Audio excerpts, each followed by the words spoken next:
Hey there. Can you guys hear me okay? I'm sorry I was a minute late. I had to get me some coffee going. Hi, Bobby Lynn.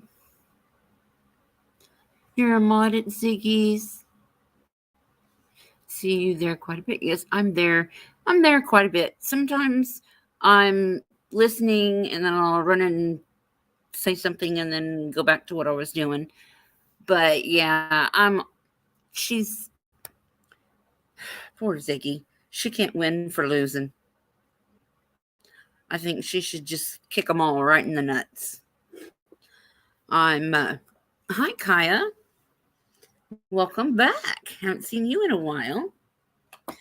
I was over at Above and Beyond Ancestry because she was reporting from the trial. Well, I don't know what it's called, but Letitia Stout went to court today, and she was arrested, and she's being held for the murder of Gannon Stout. Everybody should know about Gannon's story. And I'm going to try really, really hard to to make this very interesting. She is. They're putting this trial off again. The bitch is not crazy. She's evil. And in my opinion only, people that hurt children should not be on this planet. The bullshit that's going on in this country is really, I mean, it's out of control. It's out of hand. We need somebody in the White House that has a set of nuts that can say, okay, we're going to do this, we're going to do that, and that's not acceptable. She killed her stepson. She beat him in the head. She shot him, killed him, put him in a suitcase, and threw him off a freaking bridge. Now, you tell me, just tell me, she's not eligible for the death penalty. I'm sorry, but yeah, I'm not sorry. Um, People like that should not be allowed to walk our planet.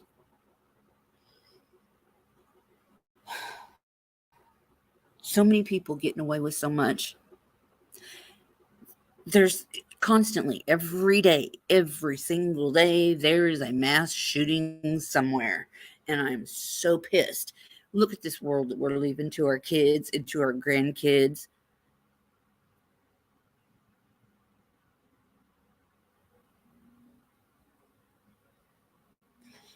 And gun laws don't mean shit. Because if somebody wants guns, they're going to get them.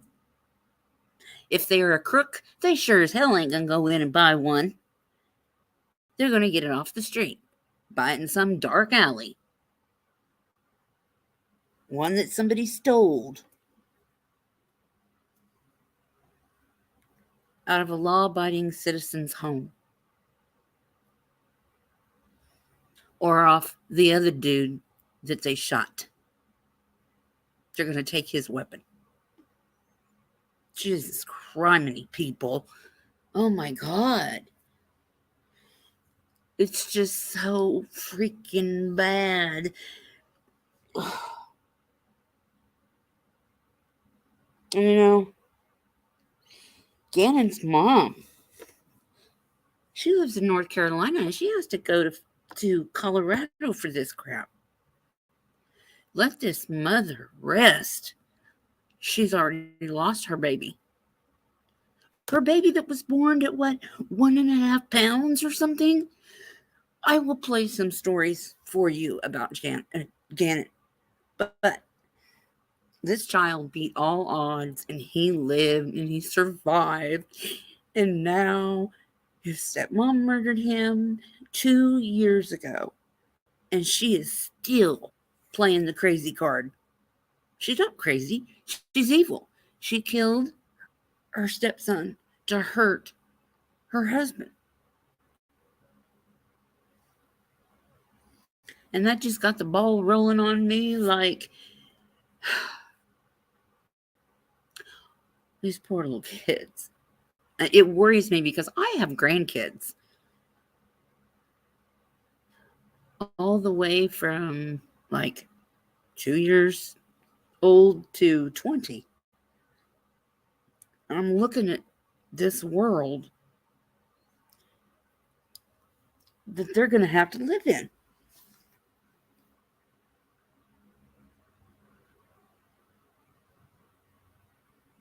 And it's not fair.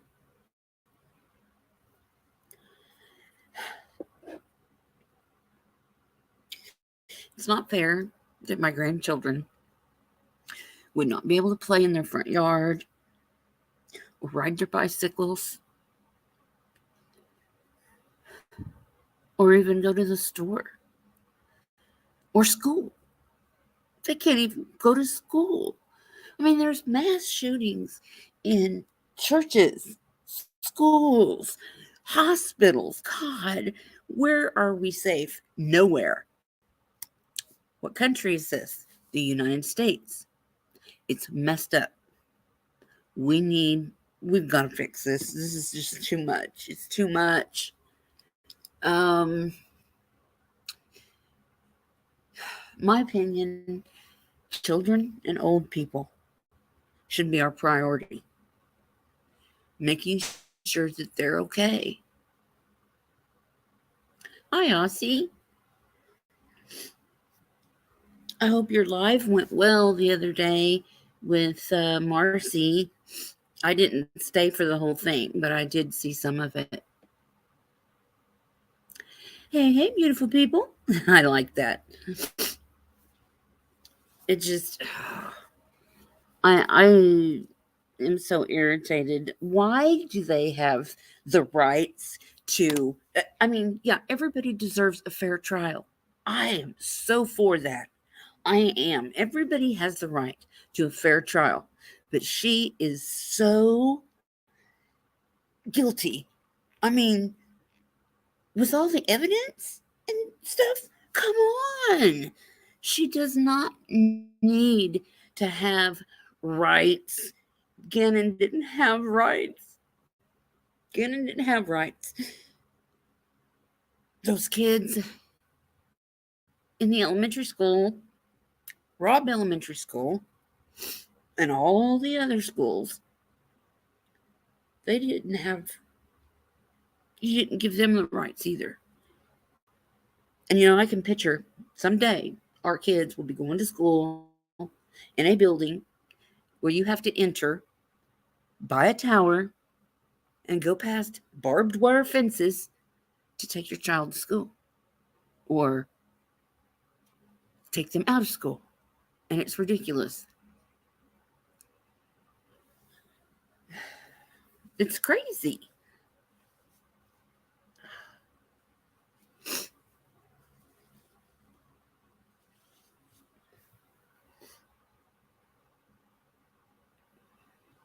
Oh, Bobby, I do the same thing.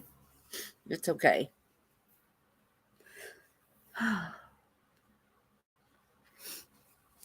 Oh, good. Yeah, I figured that she would like what you were talking about because she's pretty obsessed with it. The Watts case, which there we go. Chris Watts. He's another one. Death penalty. Good God, people. I know people think that it's cruel and all that, but think about what they did to these freaking kids.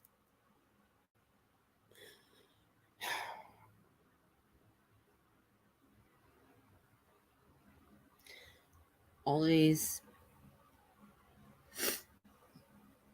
child predators. It's too much.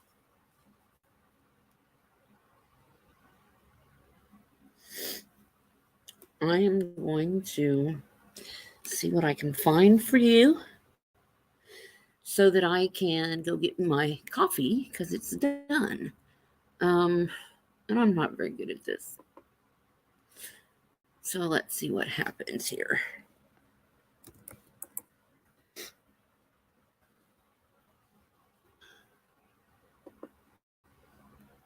Let me see what I can find. Okay. All right. Jeez. He was shot in the jaw. He was hit with a 2x4 to the head, and he was stabbed 18 times. I'm going to see about getting this. Let me find the link here. I'm trying.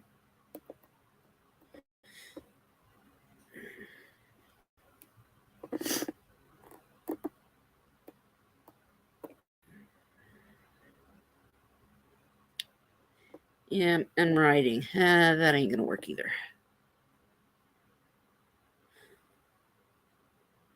All right, I'm still looking.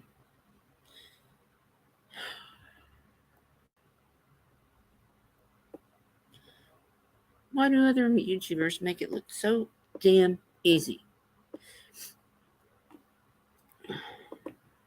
Let's see.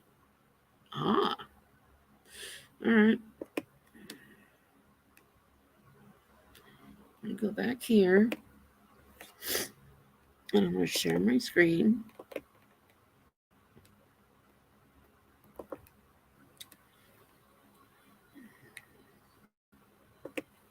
Okay.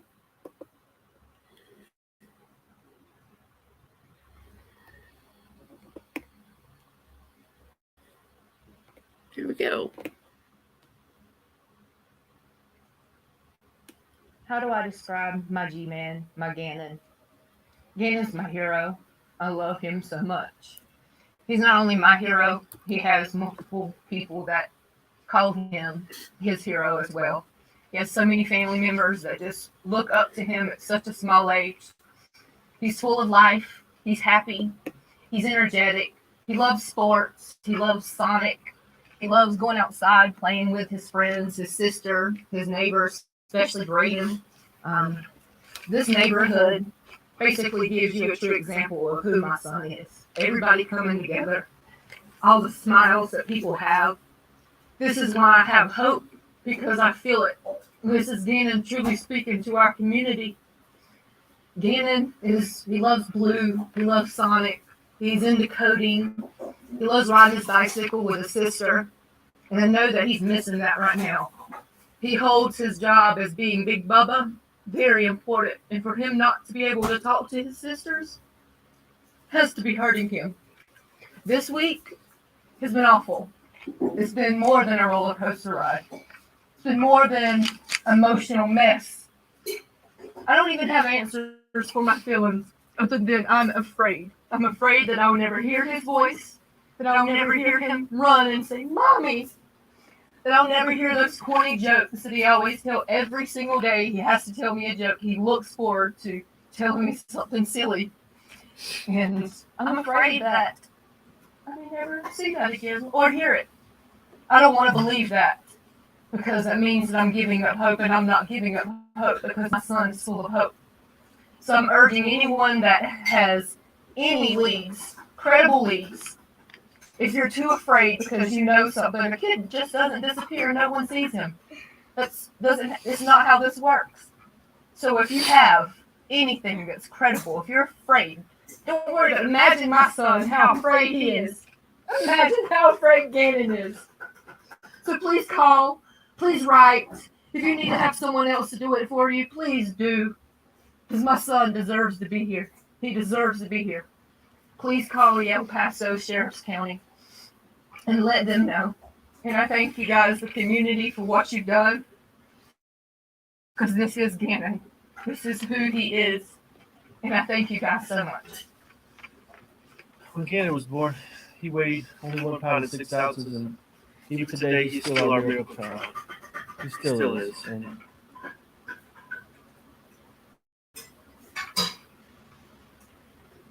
he's such a happy child. He just brings life to every party. His smile, even today, is keeping us going. His infectious smile brings me joy every time I think about it. The past 8 days have been, as Landon said, a roller coaster of emotions. Sometimes we jump in for joy because we get an information that we might think is a break in the case, and then the next minute we get we see something or get information that just breaks our heart into a million pieces again. But through all this, just know that your thoughts and your prayers and your messages, keep them coming, because even if we don't respond, we are receiving them, and that has given us strength to get through this. And I do want to say I'm so proud of Lena, my little baby girl here, and of Landon, my children's mother. They've been so strong through this, stronger than I would have ever thought that I could have ever been, and I'm getting strength from them as well.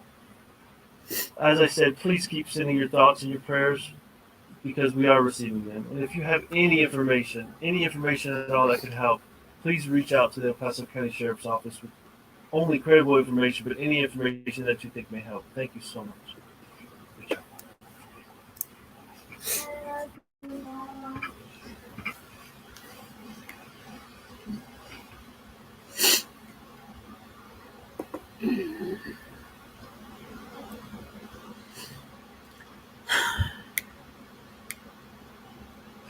The court also understands that this is an emotional case for a lot. Almost all cases involving a charge of first-degree murder are. The judges in this district handle a number of first-degree murder cases all the time. This case is governed by the same rules of law, evidence, and procedure that apply to all of those cases. In addition, please remember that audible comments and emotional displays or outbursts are strictly prohibited. If at any time during the proceedings you feel that the onset of an emotional reaction may violate court's order, please quietly and discreetly exit the courtroom. There is no in and out. Once you leave, for whatever reason, you will not be permitted back in. With that, our charges, Mr. Allen. Thank you, Your Honor. We earlier today filed the formal charges in the court system, and I'm handing you paper copies to the defense team now. Yeah, when did you do that? It was earlier this morning, Judge. I can advise the court of what those charges are if you like. Yes, because it hasn't made it out of the clerk's office yet. So when you file it downstairs electronically, it takes roughly about a day or so to break it down.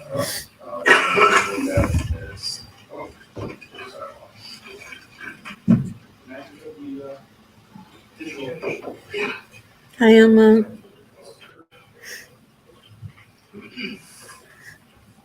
So I have this workhouse. That's exactly right. Is it sort of? Yeah, that was bad. Your Honor, I have advice now. Sorry. Okay. The board calculated information we further reviewing. Okay. All right. And there. See this case because of count one, first degree murder. This would proceed. There's some water over there. I have some water. I'm sorry. This case would normally proceed to proof evidence presumption rate during. Is that what you want to set at this point in time? Judge, we're actually asking for a review hearing to be set in 21 to 30 days. Mr. Allen has let us know that it's unlikely that we'll receive any discovery in this case until 21 days from now. And so as a result, we are not in a position where we can set the case for preliminary hearing and proof evidence presumption rate hearing. Dang it. We also don't have access to the arrest warrant affidavit. I'm going to deal I with can't figure out how to shut her up. We are not in a position where we can tell the judge. And I know that. I know that you don't have to see that. What's going on with this? Judge, She keeps trying to this hide case behind her is in attorney. The investigative portion of this case, it still actually is ongoing. to one degree, but it spanned roughly 5 weeks before the arrest affidavit was given to a judge. I have seen DCM. Yes. And so the discovery in this case is very voluminous.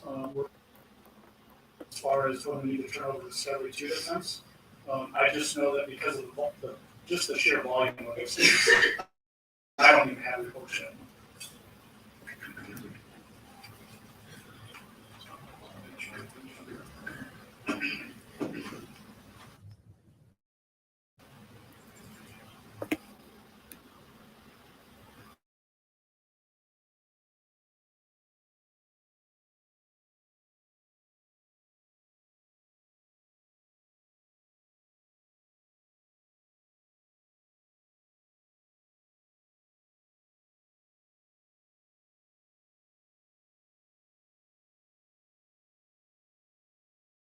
We thank you for your patience as we work diligently to piece together what led to Gannon's disappearance.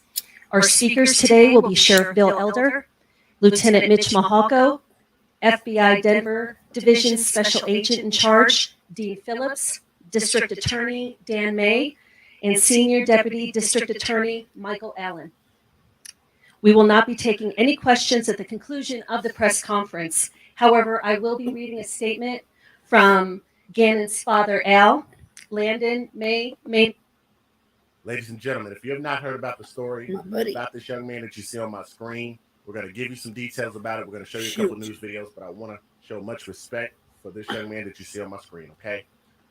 The stepmom of that 11-year-old boy who was actually missing in Colorado, the stepmother was arrested in South Carolina, and now she faces murder charges.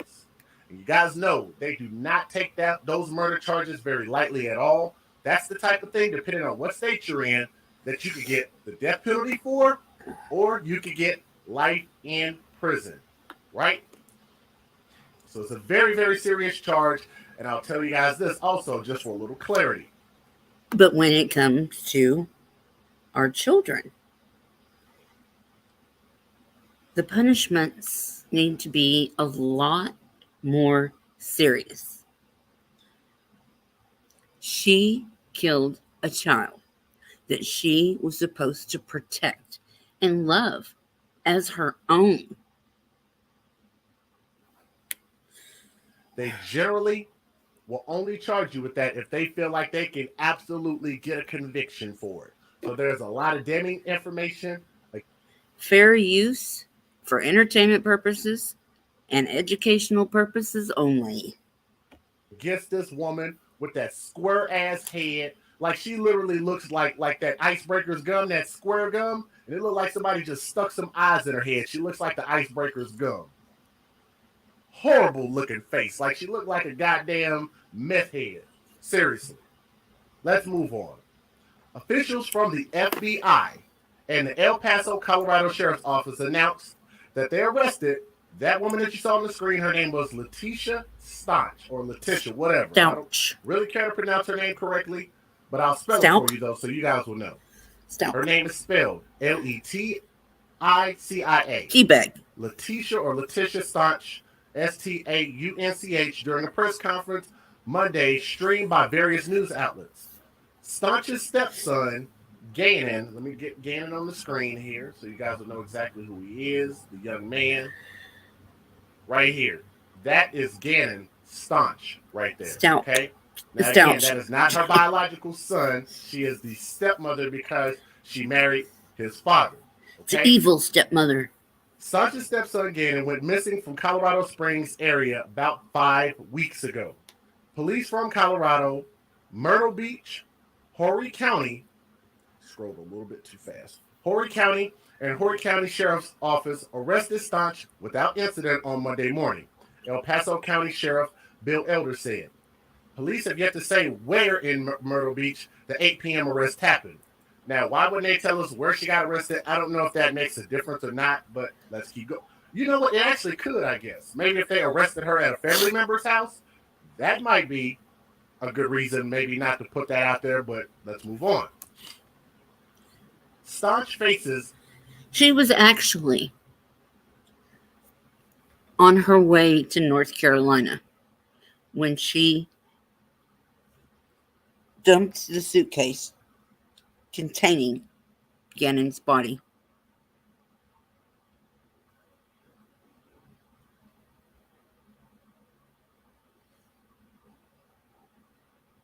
She moved his body several times before she moved to North Carolina.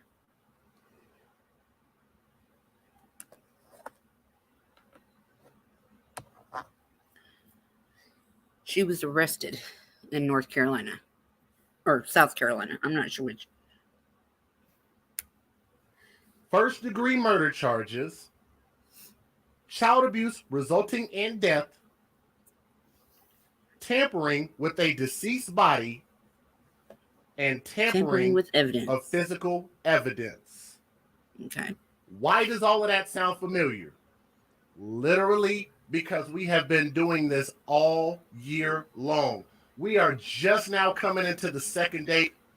If you would, go and subscribe to Jay at the AFC, and his email is afcmatters@gmail.com.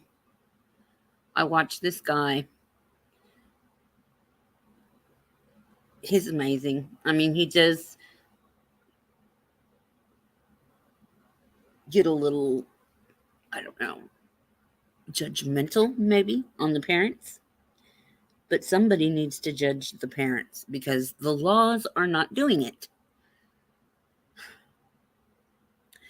In a way, I wish the parents had first dibs on the person who hurt their child. I know if it was me and somebody hurt my son, I'd kill him. If somebody took my son and killed him, I'd go after him. Because the laws are not protecting children. And I don't have anything else but him. I don't have anything to lose.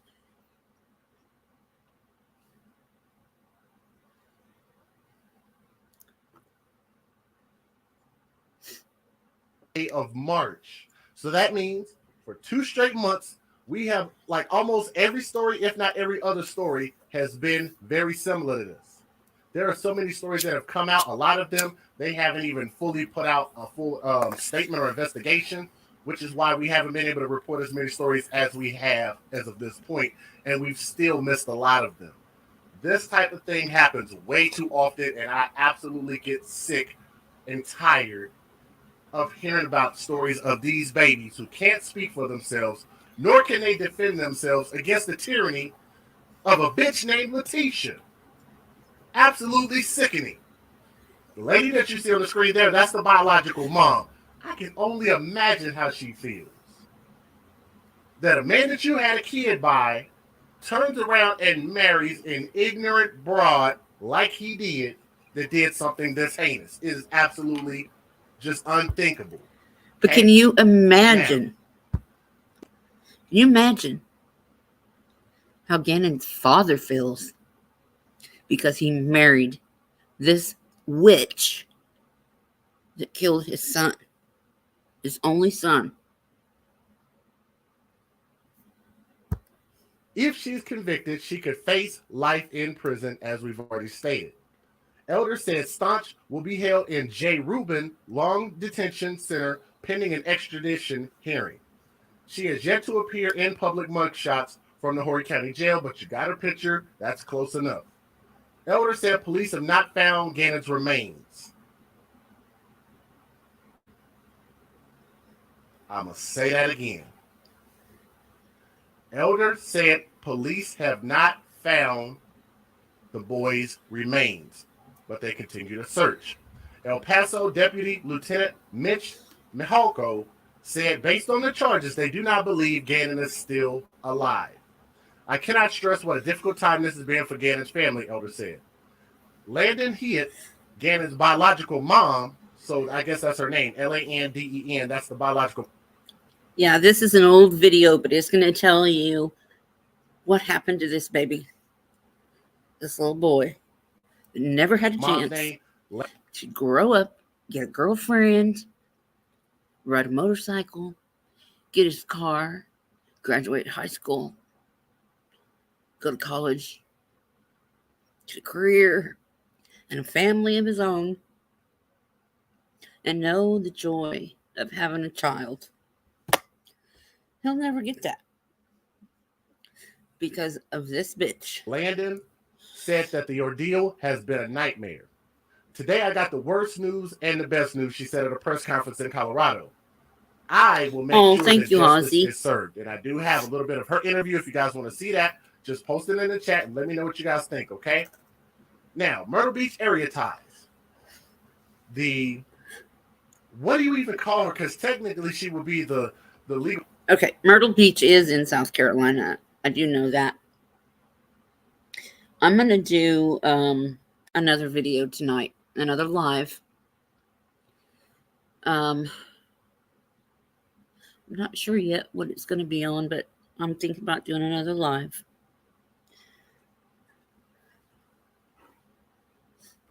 Mom if she was married. I don't know. It's kind of a weird thing. But the stepmom. Let me get her picture back up on the screen real quick. The killer. Also, let me take a pause for the cause real quick. I did see the comment about the shirt earlier. Thank you very much. I'm just trying to switch it up a little bit. But thank you for the compliment. I did see whoever posted that earlier. Let me also thank Kimmy Cole for joining the channel memberships. You now have a brand new badge next to your name. Actually, that's you coming back. So apparently you've already been there before. You just came back. So Kimmy Cole, thank you so much for joining the channel membership. And I absolutely appreciate having you as a member of the AFC. So thank you so much. And he did win an award for Best Podcast. I was proud of him. For that. Really appreciate that. Let me see if I can find her picture again. And we're going to talk about that screenshot here in a minute. Letitia Staunch has several ties to the Grand Strand area, including serving as a teacher. Yeah. How many times have we done stories about these teachers doing stupid stuff? Raping kids. Just the most ridiculous shit. They've also done things like what? They've bribed students for their grades and shit like that. Man, that's just scary to think that these teachers can just do some of the most stupid shit ever. Schools are not safe anymore. That's why everybody's pulling their kids out of school. I did. I pulled my kid out of school. And they tried to say that they could arrest me for not sending him to school. Come on, try it. I don't care. Try it. He's my kid. He's my responsibility, and I choose to keep him alive. Thank you very much. But according to Tisha Staunch LinkedIn page, she was a teacher in Horry County from October of 2010 to October of 2015. Thank you guys for coming in. Horry County School spokeswoman Letitia Staunch worked as a paraprofessional in Horry County schools from November of 2010 until 2012. From 2012 to 2015, she worked as a special ed teacher. Though Staunch also listed working for Colorado School District, through a spokesperson told the Colorado Spring Gazette that despite her listing this, she worked for the district. She never has. So they put that out there that she's lying. She was dishonest about that. So she wasn't an employee of theirs. All right. Let me also give a shout out real quick to Resistor Diode #1. Thank you very much. That keep up the good work and send in a $2 super chat. So thank you very much for that. And also let me thank Irene. Is it Shalary, who sent in a $2 super sticker, and I'm not sure which one it was. Let's see. I'm gonna let other people know that we're live, so that way more people and more of our members can see that we're live right now. Okay, let's get it. Federal law allows citizens to reproduce, distribute, or exhibit portions of copyrighted motion pictures, videotapes, or video discs under certain circumstances without the authorization of the copyright holder. This is called fair use. It is allowed for purposes of criticism, news reporting, teaching, and parody, which doesn't infringe of copyright under 17 U.S.C. 107. This is heartbreaking. We're just gonna let these roll. Jeez. Heartbreaking. I might not be able to hear this. not in their correct mindset to be even standing up here. But if I had to say one thing, if you guys can't hear this, then I'll show a different version of this video.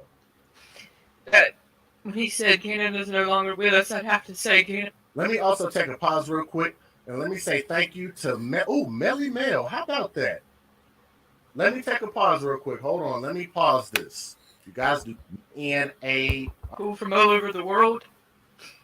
He's not only my hero now, he's a world's hero. So I think the community, the positive support from a state that I've never visited other than 2 or 3 times, I'm astounded by the amount of love that's not come from me. It's came from my boy. And never thought I'd be standing here. It's a nightmare. I've had to put trust in the people I don't know.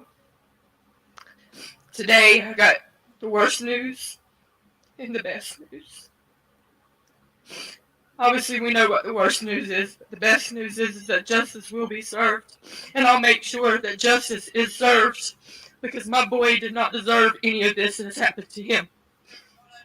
So I urge media, one more time, just to hold off on questions until we know that this person, the stepmom, that I even trusted, that she will pay 100% for this heinous thing she done. And I know that that's going to will be done. So I ask you guys, I beg and plead, if you've known, or if you see the story, all of you have seen this story, please hold that very close to you. Because I want to live this earth knowing that justice was served for my boy. And I know that you've seen pictures, you've seen stories, you've seen my little man. He is truly my hero. And I'm gladly giving that to you guys too, that he can be your hero. I've heard stories of people that have not prayed in years, that have finally fell on their knees to pray. And I know where my son's at, without a shadow of a doubt. So many families have been brought closer together because of this. I know my boy is special, and I've told my people and my family and friends that Gannon has a testimony, that Gannon has a story. He's special. And this is his story.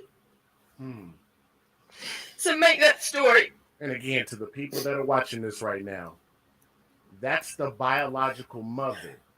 Okay? So I understand she's worked up and all of that stuff, but that is the biological mother, okay? Just to let you guys know who that is. And her name is Landon. It's a little bit of a unique name for a woman, but Landен, Hiott or Hyatt, Hiott. That's his biological mother. So she's speaking on the story of her son, knowing that the stepmother that was married to the biological dad did this to this kid, and they had enough information apparently to arrest her ass, but they haven't found the boy's body. That's just, man, I don't understand. That's just messed up in so many different ways. Resistor Dio, thank you again. Send in another $2 super chat. So thank you very much for your donation. Definitely appreciate you guys when y'all pitch in and do that. So thank you very much. Magnificent. Who my child is. And I'm putting my trust into you guys to do that. So thank you for allowing Gannon to be your hero and sharing with us. All right. Let's go ahead and move on to the next video for the people that are wondering. And that right there is the biological father also. So that's both of them together. And I got to say, I really appreciate both of them showing up. So if y'all ask hashtag, where's the father? He's there. He's right there. Okay. Now, these next 2 videos should explain the story a little bit more. So here we go for the people that are just now coming in. Let's get it. But Gannon's body was found. And I'm going to, while we're watching this, I'm going to be looking for more updated information so I can show you that in case you haven't seen this little boy's story. And it's always been blue hearts for Gannon. The whole neighborhood was lit up with blue lights. It was amazing. But I'll let you watch this while I look for more. I'm not done. We're going to talk about more than just Gannon. Thanks for joining us on Denver 7 News at 11. I'm Brian Sanders. We do want to get right to breaking news. The spokesperson for the family of 11-year-old Gannon Stout says an arrest has been made in the case. Today marks 5 weeks since Gannon was last seen. He left his home in Colorado Springs with his stepmother and did not return. That was on January 27th. Now the family spokesperson tells us the stepmom is in custody. Denver 7's Micah Smith is live in our newsroom with what we're learning. Micah. Brian Gannon Stout's stepmother, Letitia Stout, was arrested this morning in Horry County, South Carolina, that's near Myrtle Beach. On January 27th, Letitia Stout reported 11-year-old Gannon missing. 3 days later, the El Paso County Sheriff's Office changed his status to missing and endangered. On Saturday, the Sheriff's Office resumed search efforts for Gannon in northern El Paso County. The search was focused on the Highway 105 and Highway 83 area. At last check, the Sheriff's Office received more than 800 tips in this case, from alleged sightings to possible surveillance videos. Now, one of the last confirmed Gannon sightings was on surveillance video. Saw him getting into a truck with his stepmother, Letitia Stout, but when she returned home, Gannon was not with her. Now, since learning of that video, investigators have insisted there's a lot more to this story. Yeah, there is a lot more to this story. I believe that at this time, Gannon had already been hit in the head the night before because he knocked over a candle, and it messed up the carpet. And we're going to get into all of that. But she was getting on to him, and I believe that evening, she had hit him in the head. And that's why he was having problems getting out of the house and getting into the truck.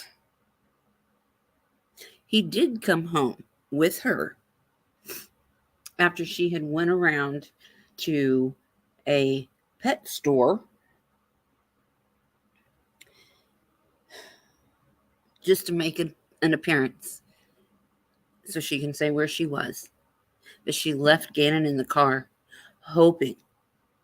All these hours she was out driving around with him, she was just hoping that he would finally die.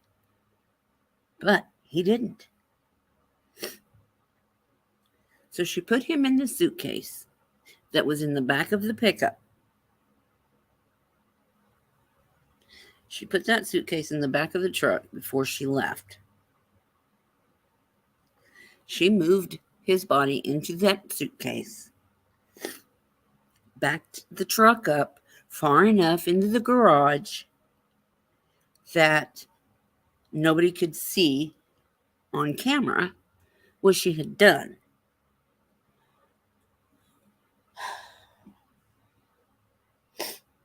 She took that suitcase in the house. She put Gannon in his bed.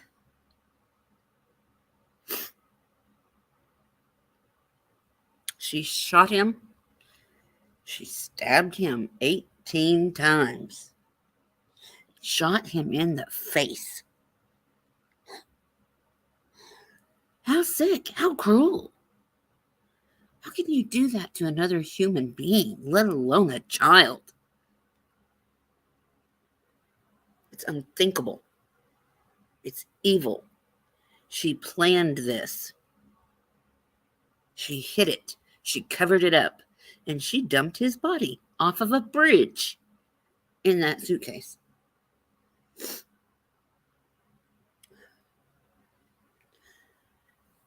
Boy. Than there may seem, and Letitia Stout has insisted that she would never hurt Gannon. Officials have not said what Stout is being charged with, but we're expecting a big update from the El Paso County Sheriff's Office during a news conference at noon.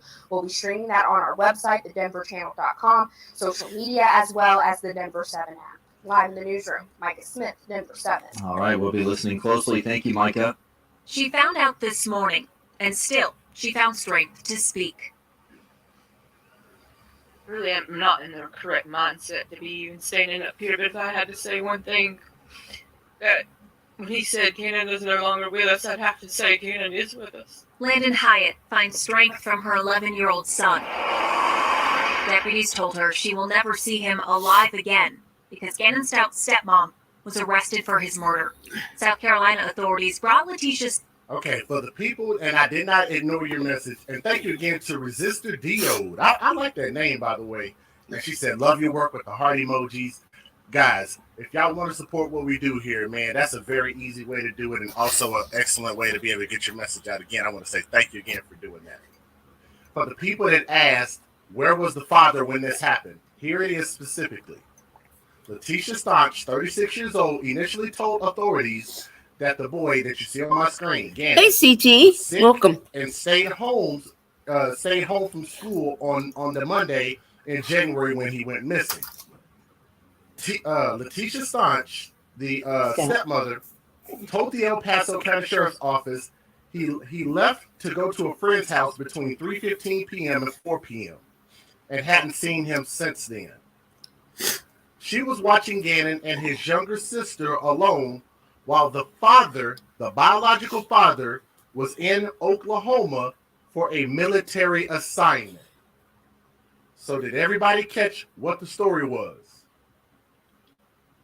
Keep in mind, they were married. So that absolutely makes a difference, because that means that they would work in collusion with each other to make sure to take care of both of the kids.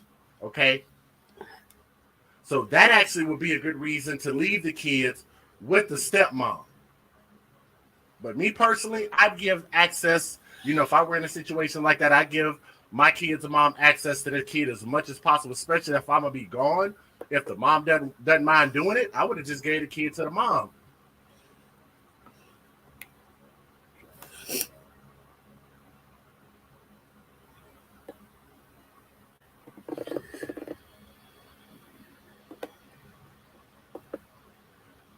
Oops. My bad. I'll go back to it. I was going to see if I could do this. Or not. Or not. Or not. Maybe not. I don't know how this works. No. Don't need that.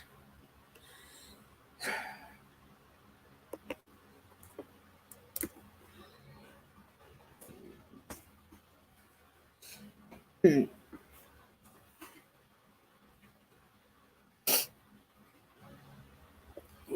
shoot.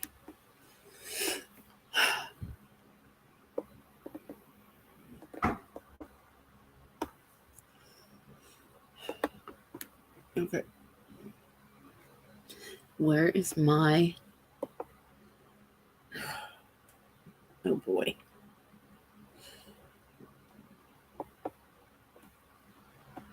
I'm not good at this. Oh, jeez. Come on. Go back to my Gannon thing. Shoot. Okay.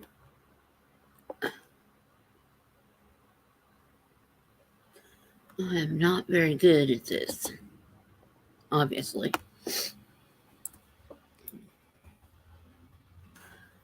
All right.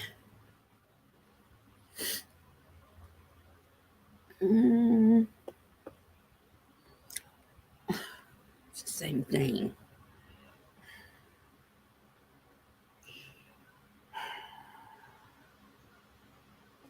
I don't want that.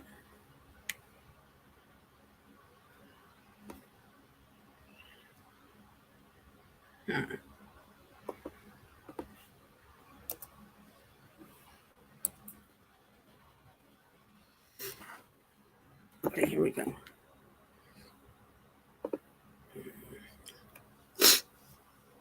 Oh, so sad. I'm sorry, guys. Just bear with me. I'm so bad at this. Bless his little heart.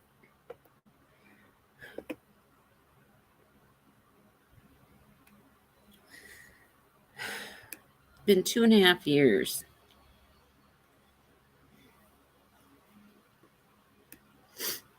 What the heck? Here we go. That's why. Come on. Come on. What the heck? I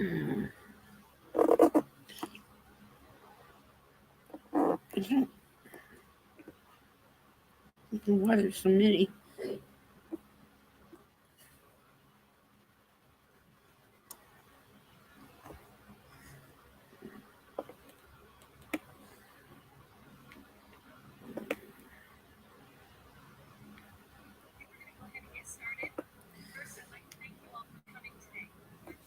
Ooh, quiet. Manager for the El Paso County Sheriff's Office. With me today are Sheriff Elder, Under Sheriff Carey, Law Enforcement Bureau Chief Brad Shannon, Investigations Division Commander Andy James, Lieutenant Mitch Mahako, and Lieutenant David Manzanilla. We also have Albert Stock and Landon Hoyt, the father and mother of Gannon.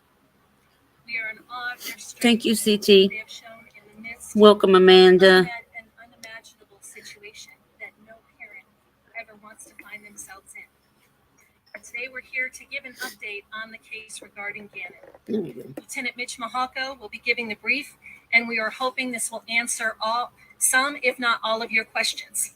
If it does not, we will be entertaining questions after the press conference is over, but I'm asking you to show a level of professionalism and decorum. If you have a question, please they'll point to you. Gannon's parents will be available for a statement, but no questions at the close of the press conference. So without further ado, Lieutenant Mahako. Good evening, ladies and gentlemen. Thank you for being here at our briefing tonight. Again, my name is Lieutenant Mitch Mahako. I have the El Paso County Sheriff's Office Investigations Division. On Monday, January 27th, 2020, at approximately 6:55 p.m., EPSO dispatch received a call for in the 6600 block of Mandan Drive. Whoops. Approximately 7:32 p.m., Gannon Stout was entered into state and national databases, NCIC, CCIC, as an active runaway.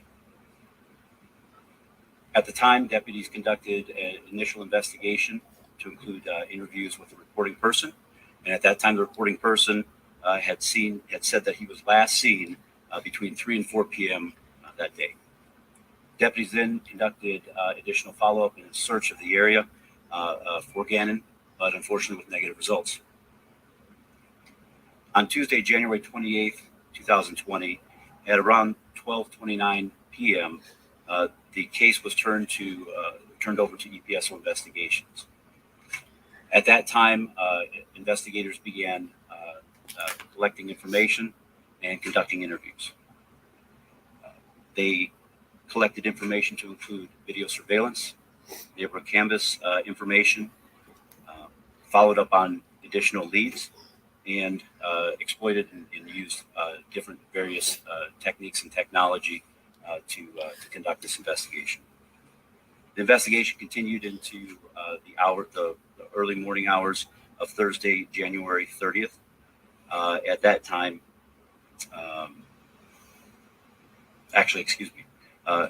into Wednesday, January 29th, and then through the 29th into Thursday, January 30th. At that time, the case was upgraded from a runaway to an endangered missing child based upon the information that was gleaned from the investigation so far. Because of the upgrade in the status of Gannon, resources from the NECMEC, or National Child National Missing and Exploited Children team, ADAM, as well as resources from the FBI Crimes Abduction Rapid Deployment, or CARD team, have been requested by the El Paso County Sheriff's Office. There are numerous resources at that level that assist us and give us an additional footprint in the investigation. These folks are experts in the field of search and rescue, and will be a good partner with us during this investigation. Moving forward, I can tell you that some of the things that we are looking for from the community are continuing tips additional social media post reviews. We're vetting all tips that are received through the El Paso County Sheriff's Office tip line. Ms. Kirby will be providing that here to the press as well. And then please understand that this is an active investigation that includes continuing witness interviews, as well as evidence collection, trying to figure out exactly where Gannon is at and bring this case to resolution. I can also let you know that really we are exhausting at this point every avenue that we can to find potential leads and to get Gannon located. At this time, open for questions. Yes. What exactly happened that it goes from a runaway to endangered missing child? Like, is it just like time? Or? Yeah, I appreciate that. Thank you. So there's a number of factors in this particular case. Obviously, we've been having cold weather, so the weather was one issue. The time frame, as you pointed out, sir, is one another issue. The fact that he's actually under the age of 13, he's at 11 years old, and he also has specific medication that he takes. So we want to make sure that all those resources are being forwarded to find him. Yes. Eric Ross from Channel 5. We've been hearing that the stepmother may have not been fully cooperative with law enforcement. Can you talk about that? Appreciate that question, sir. At this point in time, we are conducting multiple interviews, and what I can tell you is that each lead that we have is exhausted. It's exhausted. Excuse me. Yeah, he was a fighter. He definitely was a fighter, and I don't know why it's not I showing. don't have that number, but I can tell you that we're getting numerous tips both through The video. our dispatch center as well as through our tip line. And least you at can the see same it. time, investigators are monitoring social media. But please understand, we are not using social media as a way to garner that information. So if anyone has that information, we ask that you call it into our tip line at 520-6666. Are there any active searches going on right now? We have been actively searching for Gannon from the start. Different levels of searching have been being done, but So has he been seen on any video surveillance cameras or neighbors' cameras or any of that? So at this point in time, I can't clarify. I can't confirm that any video surveillance that we've been looking at and reviewing. I don't think he's going to tell you anything. Let me see. This says, let me see, where do I start? Gannon was last seen by his stepmother Monday, and this was the day that he was missing.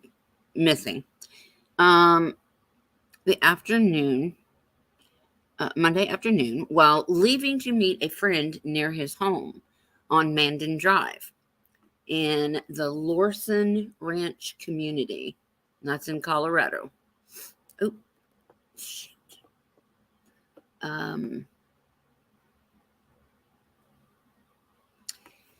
Many people say social media are wondering why more information about Gannon isn't available, as KRDO News Channel 13 reported Wednesday. It is the policy of the sheriff's office to investigate reports of missing children aged 10 and older as runaways. Why? And evidence is found to prove an abduction or kidnapping has taken place. Gannon was last seen by his stepmother Monday afternoon while leaving to meet a friend near his home on Mandan Drive in the Lorson Ranch community. Caitlin O'Kelly, a neighbor across the street, said she immediately checked her home's security camera.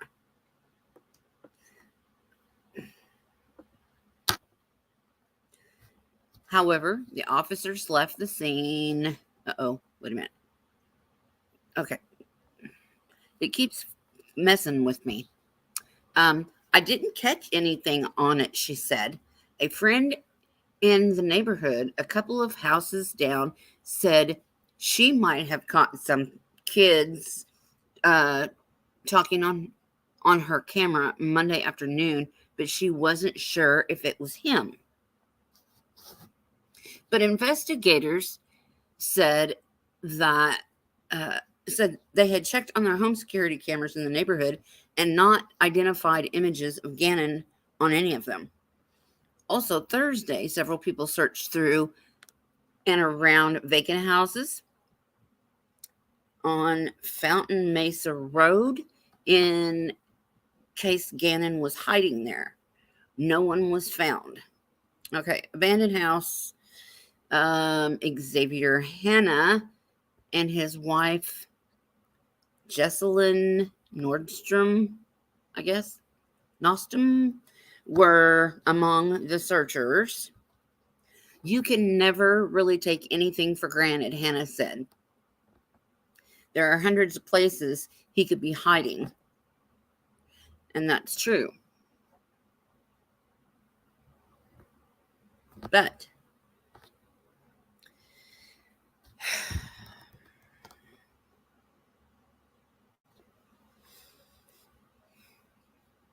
Jackie Kirby with the El Paso County Sheriff's Office also warned of the rapid spread of false rumors on social media. And in some cases, that's true. But in a lot of cases that I watch, these YouTubers are freaking smart. They know how to research.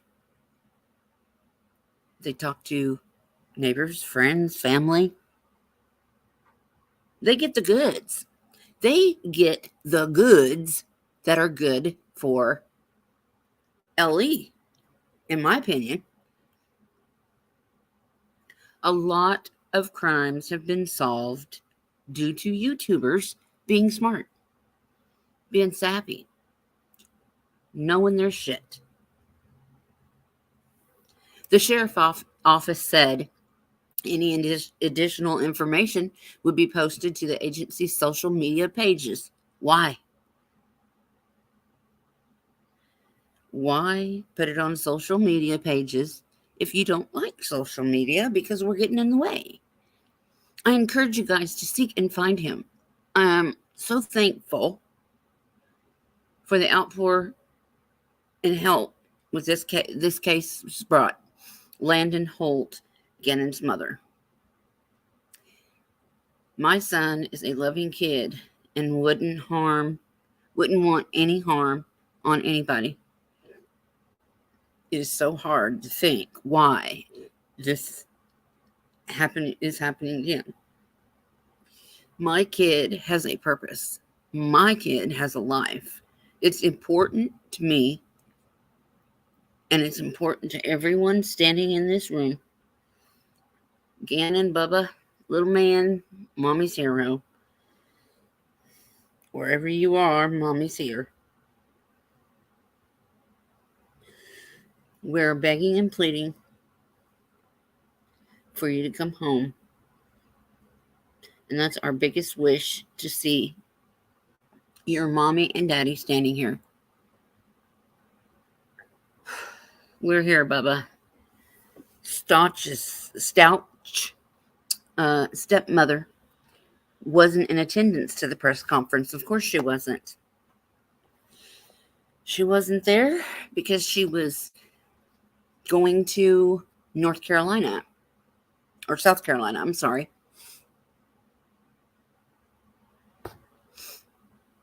I am looking for where it says where they found him. Let me see if I can find it.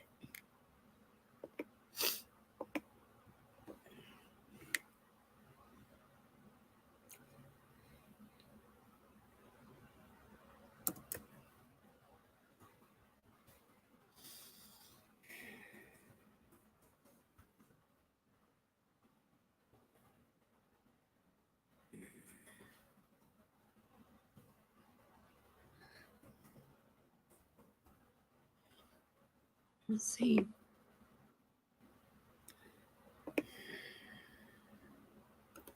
I hope this plays for you. I will really try to make sure that this plays for you. This is important.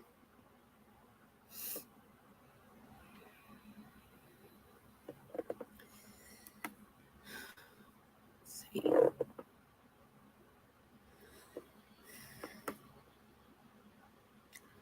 I'm gonna make sure I'm sharing my screen because I want you to see this. All right.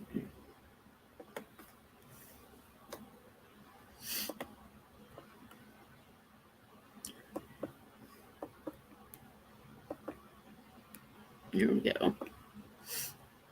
We now know the 11-year-old El Paso County boy, allegedly murdered by his stepmother, was killed with multiple weapons. A pretrial hearing today revealed those difficult details as we continue covering the search for justice for Gannon Stout. The Lorson Ranch fifth grader disappeared last January. KRDO News Channel 13, Sydney Stell, joins us live outside the courtroom with everything she learned in that courthouse today. Sydney.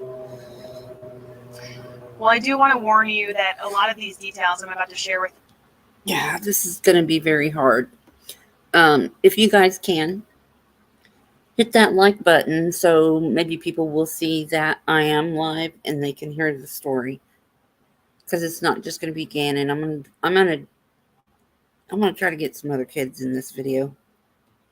you are pretty hard to hear, but today we learned that Gannon was shot, stabbed, and had his skull fractured before he was found under a bridge in Florida weeks after he vanished.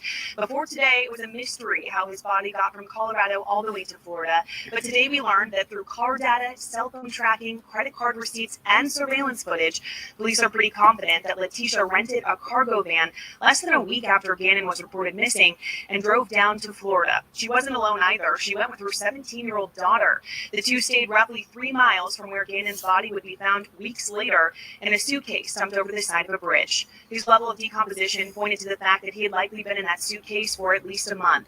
Letitia's daughter is not facing any charges right now, and an FBI agent testified today that there is no evidence she was involved in his actual murder, although it's unclear if she had any role after Gannon died. She was at work when investigators believe Letitia violently murdered her stepson Gannon. Today's hearing was a chance for the prosecution to prove to a judge that there is enough evidence to move to trial and to potentially grant bond to Letitia, though given her past escape attempts, it would be highly unusual for a judge to grant Letitia bond. Now, we will find out what Judge Werner will ultimately decide on September 23rd. That hearing is scheduled for 9 a.m. right here at the El Paso County Courthouse. For now, live at the El Paso County Courthouse, I'm Sydney Stell, KRDO News Channel 13. And they keep putting things off. They put it off and put it off.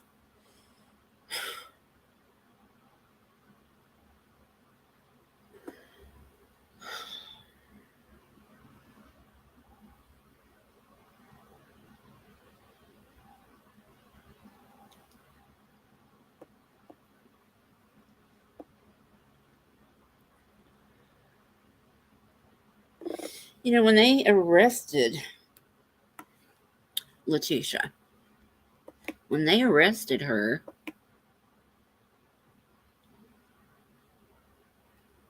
on their way back to Colorado, she attacked a police officer. Yeah. She thought she could kick this guy's butt, I guess. This cop. And then there was a time in jail that she tried to crawl through a window to escape. She needs to face the wrath of God. She needs to be tried. And she won't go into the courtroom when she has a trial or whatever they're doing, you know, making sure she can stand trial and help in her own defense. She does not deserve a defense. I mean, there's the evidence. My God, it piled up against her. Just like it's doing in the Summer Wells case, which I'm going to do on the 15th.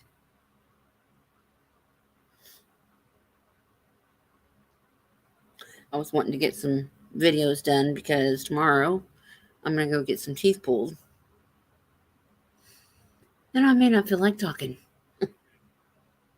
But I'll be typing. Be typing in Ziggy's chat and getting in trouble for being in Ziggy's chat because everybody wants to be so dramatic about where people go. Oh, if you're going to watch her, you're not going to be my friend anymore. I'm going to block you. Grow the fuck up.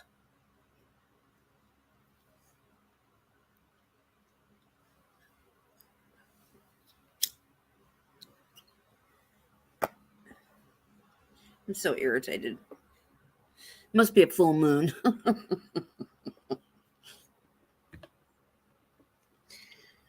Oh.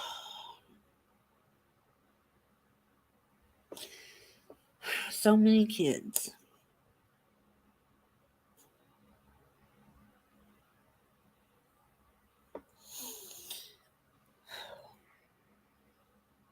So many kids missing and hurting and being killed. And, since the epidemic, it's twice as bad. Twice as bad.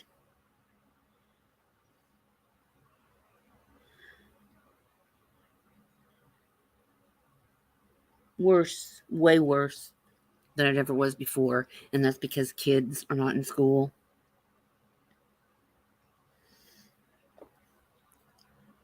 Or hadn't been in school because of the pandemic. But then after the pandemic slows down a little and the kids go back to school, the schools start getting shot up.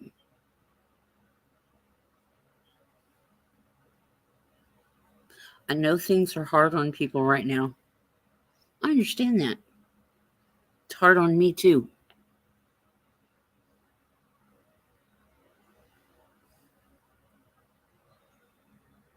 Quite honestly, I have been working on trying to make sure that my son will be taken care of when I'm gone. And I don't need no sympathy. I did it to myself. But I don't know how much time I have left. I know it's not a lot. I do know that. I mean, this is what I do, right? I know. I paid for a reading, which I don't read cards. Spirit just comes to me naturally. I don't have any gadgets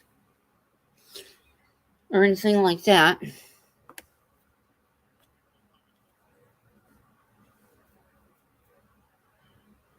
I mean, I could go out and get hit by a bus today, Who knows? Whatever happens.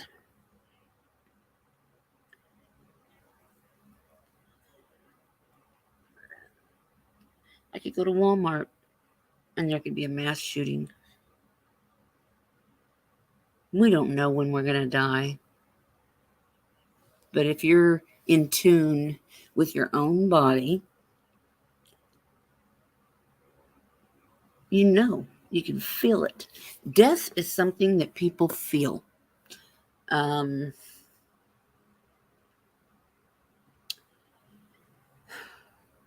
hard to explain.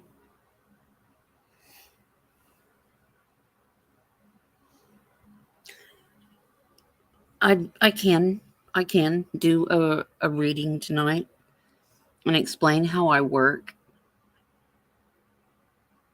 I could do readings.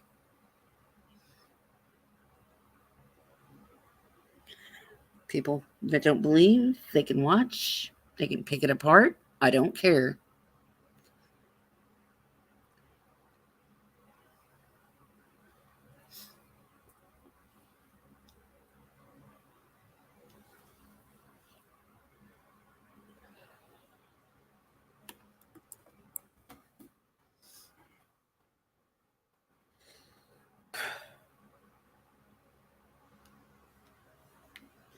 Let's see here. What's happening?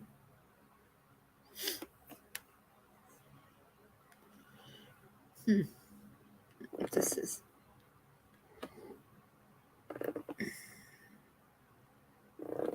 What?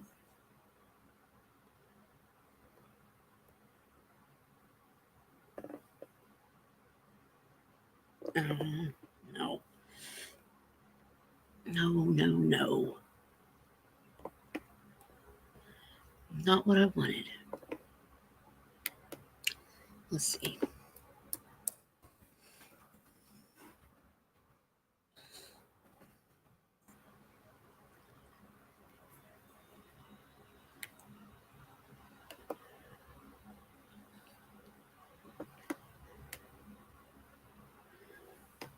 What?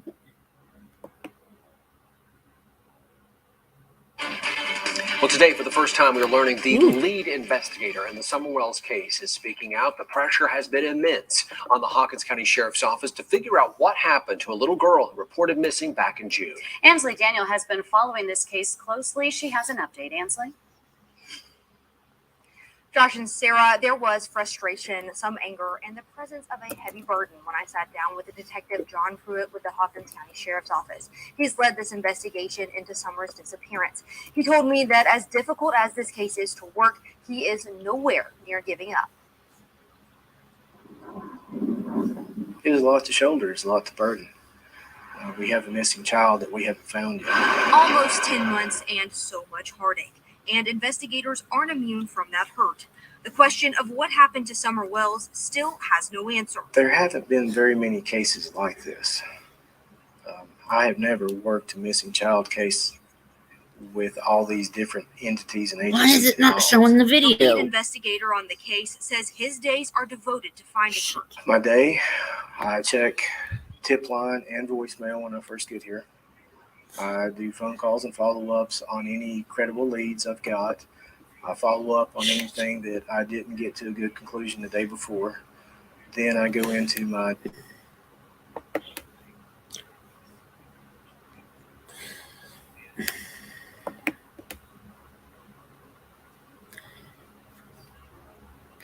Why is it not sharing my videos?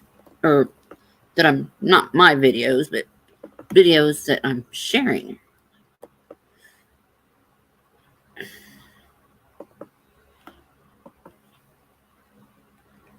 Okay. Here we go. Let's try this again.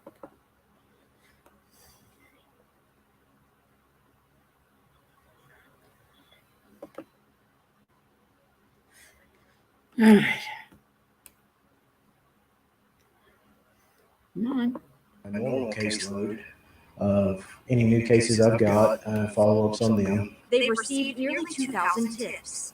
I will follow up on everything I can to try to bring closure to this. Self-proclaimed online investigators and social media sleuths have turned this case into a mess of ideas. And tips have come in from everywhere across the U.S. and even overseas.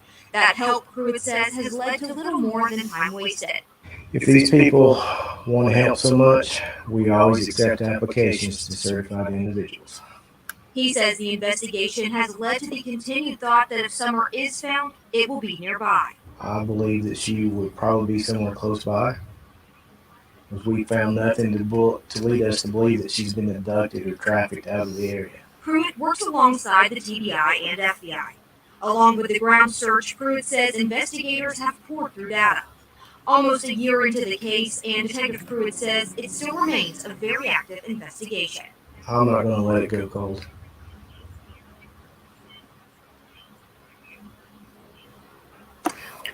Well, Detective Pruitt assures that what happened to Summer Wells is still being investigated daily. Tonight at 6, he walks us through each day and what it is like for a case that is like no others for all the investigators involved.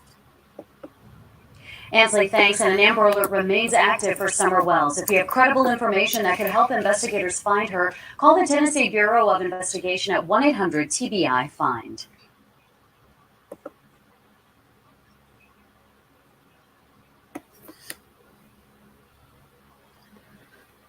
Nearly 10 months and still no answers. Tonight, News Channel 11 dives deeper into the disappearance of Hawkins County 6-year-old Summer Wells. For the first time, we have heard from the lead investigator with the Hawkins County Sheriff's Office. And tonight he tells us what this investigation looks like right now. Josh and Sarah, the case of Summer Wells does not look much different today than what it did when I first reported live on authorities searching out in Beach Creek back in June of last year. Now, authorities are spending more time than ever before fielding through false tips as well as false hope. It's sporadic. I mean, one day you might get 5 leads, the next couple of days you might not get anything. It's been an active investigation that's I've been devoted to since it first occurred. As Summer's disappearance approaches the 10-month mark, the scenarios of what happened the night of June 15th. The Tennessee Bureau of Investigation said teams scaled previously identified points of interest in Hawkins County. The agency says much of the area where Summer disappeared requires extra time to search thoroughly. They say it's extremely steep and dangerous. News Channel 11's Ansley Daniels spoke with Hawkins County Sheriff Ronnie Loss and the lead investigator in the case. Yeah, Ansley, the sheriff told you today that Summer's family now currently is not cooperating with law enforcement? That's exactly right, Josh and Sarah. He also told me that the family has attorneys. Now, he did tell me that he didn't want to speak any further on the matter, but I did have the chance to speak with Summer Wells' mother and grandmother at the home where she disappeared earlier today. And her grandmother told me that she wanted to address the sheriff's comments about them not cooperating, as well as whether or not they have an attorney. And this was the first time that we have spoken with her on camera since her granddaughter went missing. Mr. Lawson stated that Candace and the whole family's lawyered up. I can't speak for Donnie, and I know Candace hasn't because she's told me she hasn't, and I have not. If law enforcement wants to talk to me, TBI wants to talk to me, they have my phone number. They know when I leave the state. They know when I'm here. Summer Wells' grandmother, Candace Hare, says she hasn't spoken to law enforcement since December 13th. They have not contacted me since the YouTubers were down here in the driveway. And we asked them about trespassing. Summer's grandma was with her granddaughter all day on June 15th, the day she disappeared. She walked me through what they did that day and said she and Summer were repotting cactus plants outside of her camper. And Yeah, right. Right, I'm sure. Mm-hmm. Then she went in. She said, "Mama, I want to go play with the boys. Can you walk her back to the house?" And What a crock she of asked the boys shit. to keep an eye on her, and that's the last time I saw her. As the 9-month mark of when her granddaughter was reported missing approaches, she says the social media and found online it. rumors have to stop. If they want to help, that's great. But if they want to spread lies, that's a different story. Because What the hell are you guys doing? You're spreading lies. That's what you're doing. Oh my gosh. There is a lag here. What the heck? Every time they delay the trial, it's sad, but Letitia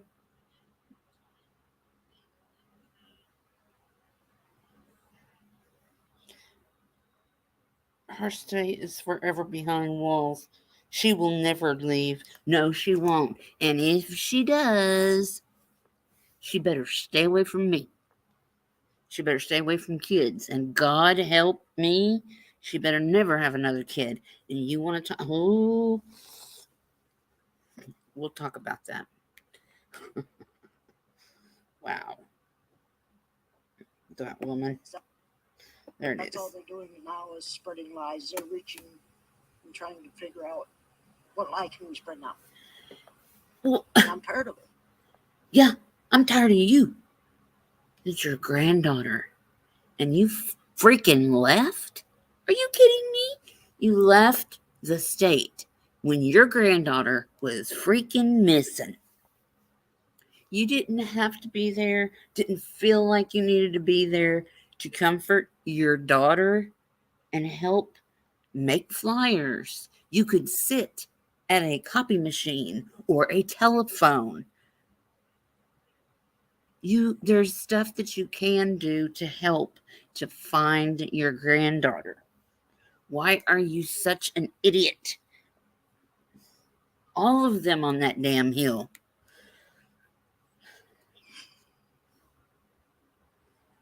Now, Summer's mother, Candace Bly, did not want to go on camera. However, she did write this statement for us on my notepad. You see it right there on your screen as well. It says, "I've never stopped talking to law enforcement. No, I have not lawyered up. I don't understand why this is being said. I can't speak for Dawn, and we are willing to do whatever to bring our daughter Summer home. Thanks for all the searchers." Now, she also did not want to address her new YouTube channel, Dr. Phil, or anything other than. Of course she didn't. Of course she didn't. And the comments by the sheriff made earlier today. However, she and her mother, Summer's grandmother, Not sure wanted what me was to sharing. reiterate how thankful they were for the searchers who are still out looking for Summer, as well as law enforcement for still keeping this investigation open and fresh. Live in Beach Creek, Ansley Daniel, News Channel 11. And her way of searching for her child is to sit on her ass, drink, and get stoned.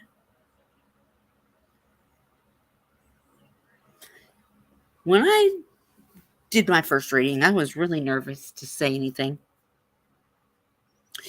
I know it was an ongoing investigation, and it still is. And like I said, this is for entertainment purposes only. But I know what my spirits tell me, and I know when I'm right because I get goosebumps all over. And I seen a map of the hill that they live on. And I'm not talking about just where the house is. I'm talking about how the mountain kind of sticks up in the aerial satellite picture. And I'm telling you, she is on that hill. I'm not saying that she's around the house. This child has been moved. And what I said in the beginning was that Candace took Summer's breath. I don't know how she did it. I feel, goosebumps freaking everywhere. Thank you, Spirit, so much. Thank you for being with me and getting this message out. Summer Wells is on that mountain somewhere. I can guarantee it. Don is going to make a deal. He doesn't want to go to prison. He's not the one that made Summer not alive.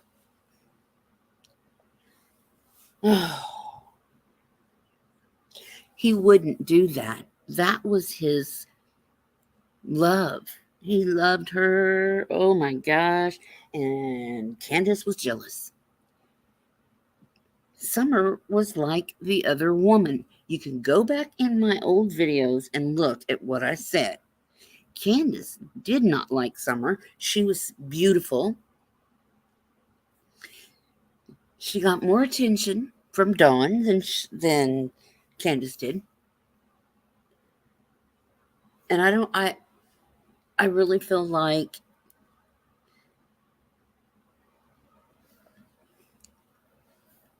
I believe that Summer was given medications on a regular basis to either make it easier to hand her off to another person,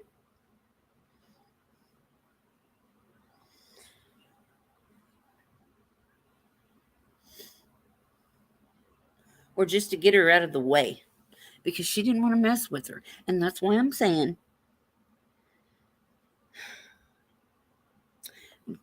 when Summer was in the back of that truck,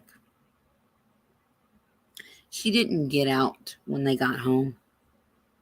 She did not go downstairs. She did not play with her toys. She did not plant flowers.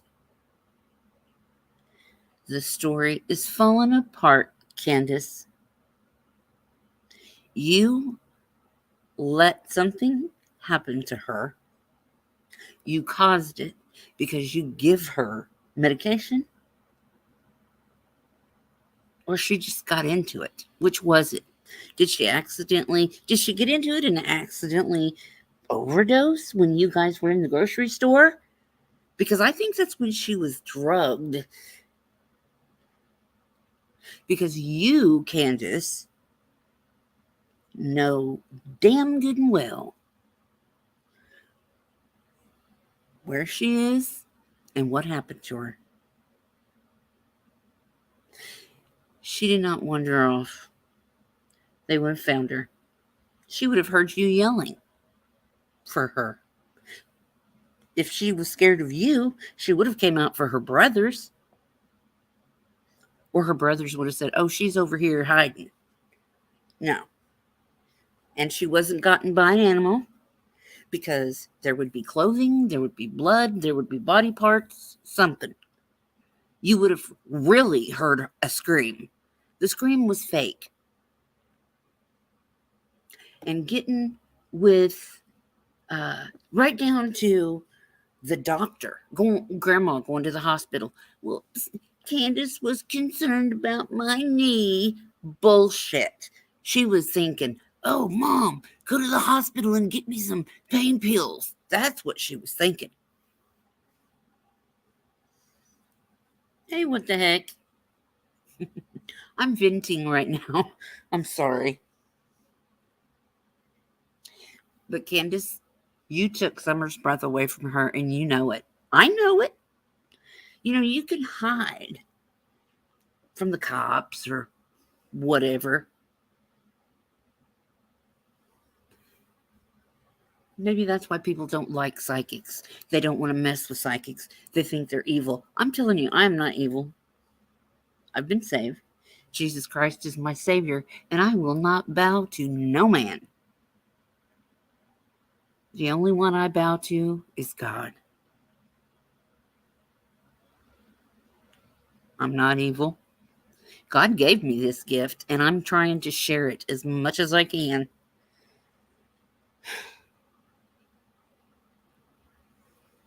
But Summer was taken by her mother, and Candace knows it. She doesn't even really care. And what's the deal with all the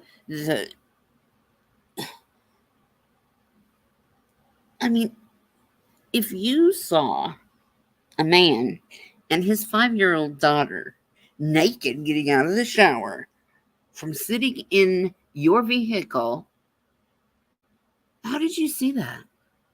How in the hell did you see that? And if you ever did see that,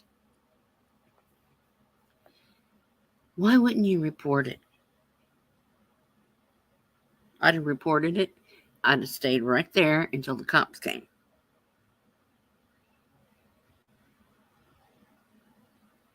I would not leave until that child was removed. If you guys knew, Allie, that they didn't have food and stuff, why didn't you report it? Did you report it? Leslie, did you report the abuse about the swimming pool and making the boys lay out on the hot concrete? Did you report that? Did you?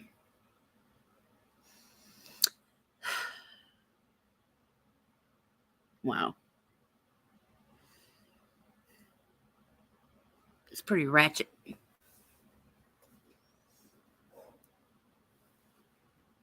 You know, when I look at Landon, she is in so much pain because she doesn't have her kid anymore. And you, Candace, have a YouTube channel. And you have not done anything but make a fool out of yourself.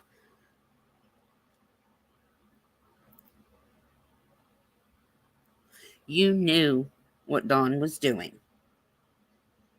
You cannot tell me that you did not know. Because you were just as bad. And for the pills, that's why Grandma went to the hospital, because Candace wanted pills. Candace wasn't concerned about her damn grandma's or her mama's knee. She could care less. And Grandma did not go to the swing hole. The only ones that I saw there was Summer, and she ran off to the water.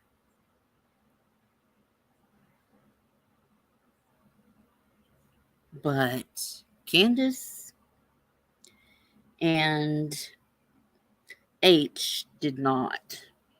I mean, yeah, they went down there, but it was probably after they got stoned. What were they doing? They had to have been doing something to make up this big fake story that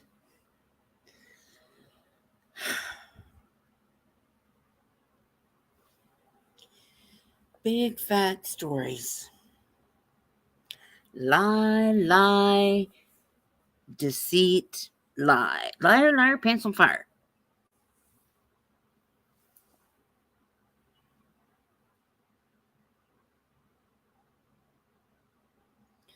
The story that was told by Dawn was some bullshit story that Candace made up with the help of her mother, because her mother's a pro. Yeah, Grandma's pro. She's got away with it all her life, being sneaky and shit like this. I understand that Candace has problems because of how Mama left her, and she was raised by her daddy, and her daddy favored Rose, who came up missing. What, now 12 years?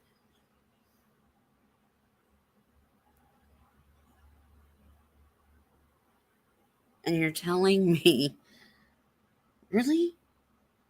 You're telling the world that somebody came up there and got her? How is that possible? And now I'm hearing the boys said that she went outside through the back door. Probably go play on her swing. Who the hell would want to play down there in that nasty, stinky, dark dungeon? I can't believe it.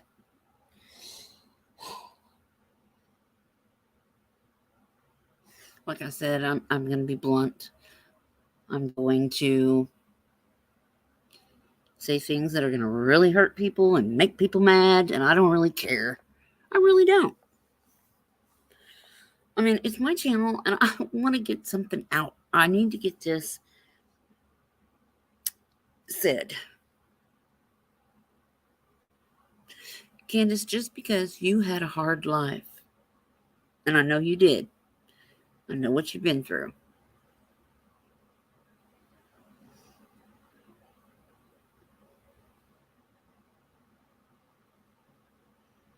you are going to leave a legacy to be ashamed of.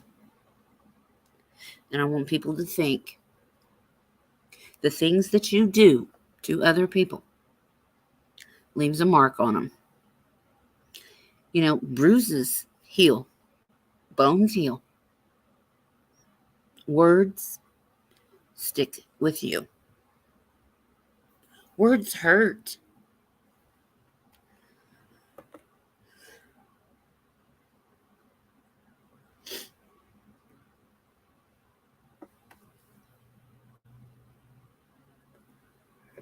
When you talk to somebody,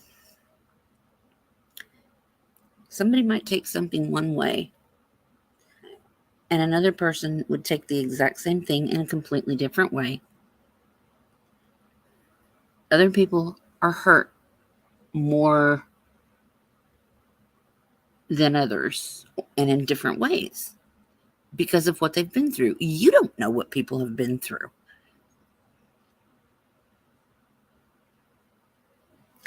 I wouldn't know if I wasn't gifted, and I wouldn't know because of everything that's been reported. But Candace, at least you lived your life. And you got to get married and have children. And you didn't take care of your children. And you lost every damn one of them. One of them is missing. And I want you, Candace, to tell us where she is. I saw that red shed whenever she first came up missing. I said, she's on that property close to the house, and they have her buried underneath a house or something. Go back and check my videos. I did not necessarily tag Summer Wells in my videos.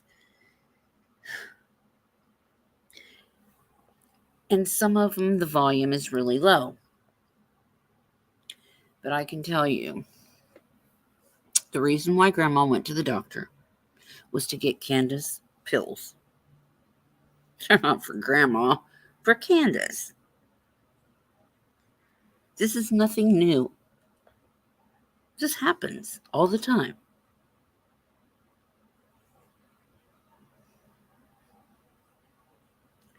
And for Don to make as much money as he did, why did you guys live that way? You had enough money for nice beds for your children to sleep in, good food for their bellies, and it's really not hard to clean. That yard was ridiculous.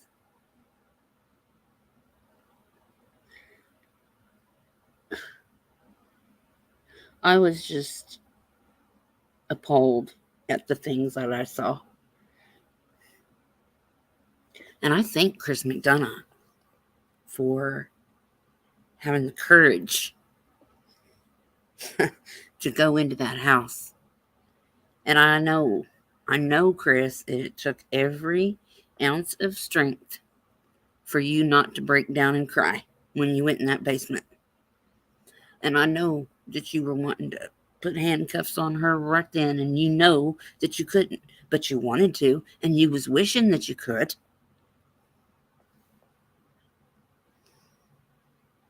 But more importantly,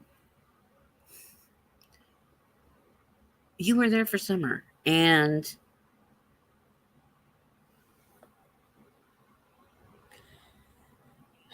seeing the way she lived just about made you lose it.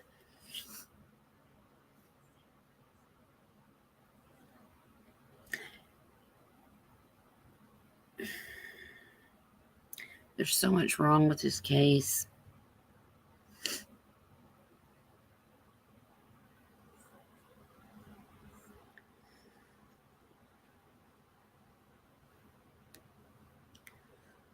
Let me see what I can find. Oh, I gotta share my screen after I find something, I guess.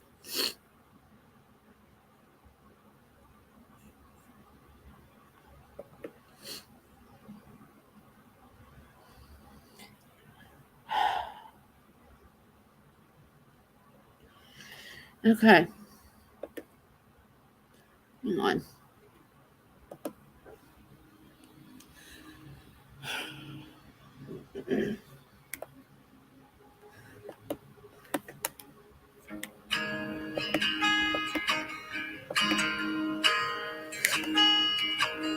Hold on. My child, I know you're hurt and you can't let go. It's not your fault and you don't deserve. That is the shed that I've been talking about. It's the Love Shack.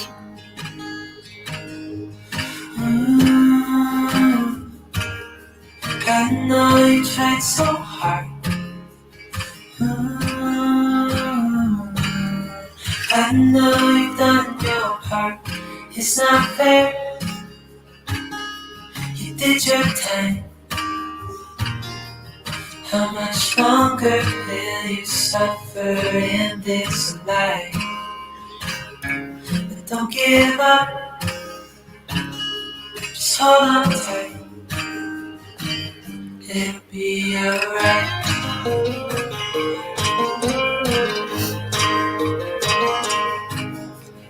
All your life you've tried to be a good man inside. I got chills. Did everything that you thought you should. Didn't seem to do you any good.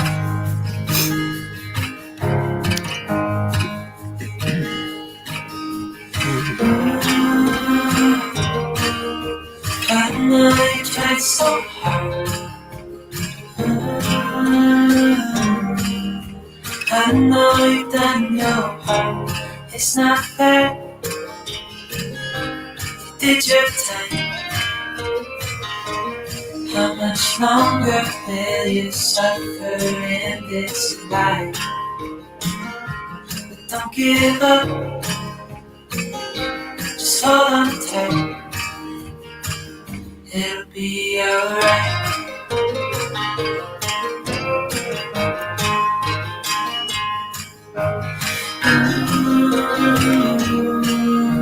I know you tried so hard. I know you've done your part. It's not fair. You did your time. How much longer will you suffer in this life? Don't give up. Just hold on tight. It'll be alright.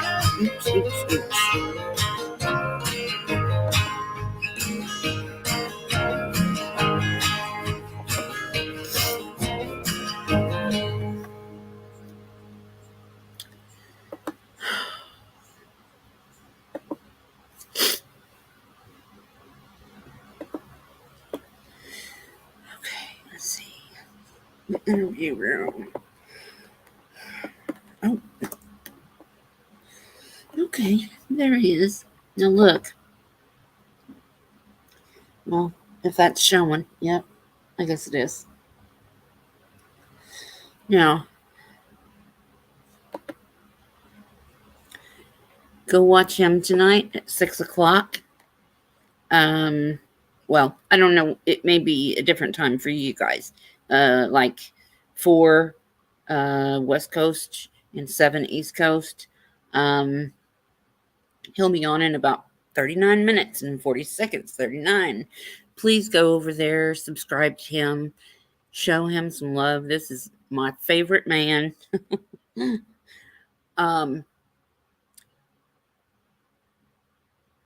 He is awesome. You know, one of the reasons why I love him so much is because he loves his wife so much. And he treats her good. And he has a love for God, and I see that. And that means a lot to me.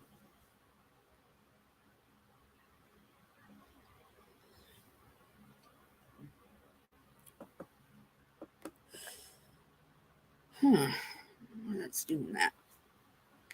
We go over there to Chris McDonough's channel in the interview room. The interview room right here. Chris McDonough. I'm sorry, I'm really bad at sharing links and stuff. See, I'm practicing. I'm trying to. But yeah, go check him out. He's a great guy. He's done a lot for Summer. Let's see what we have here. Inside the Wells home. They have passed a polygraph test.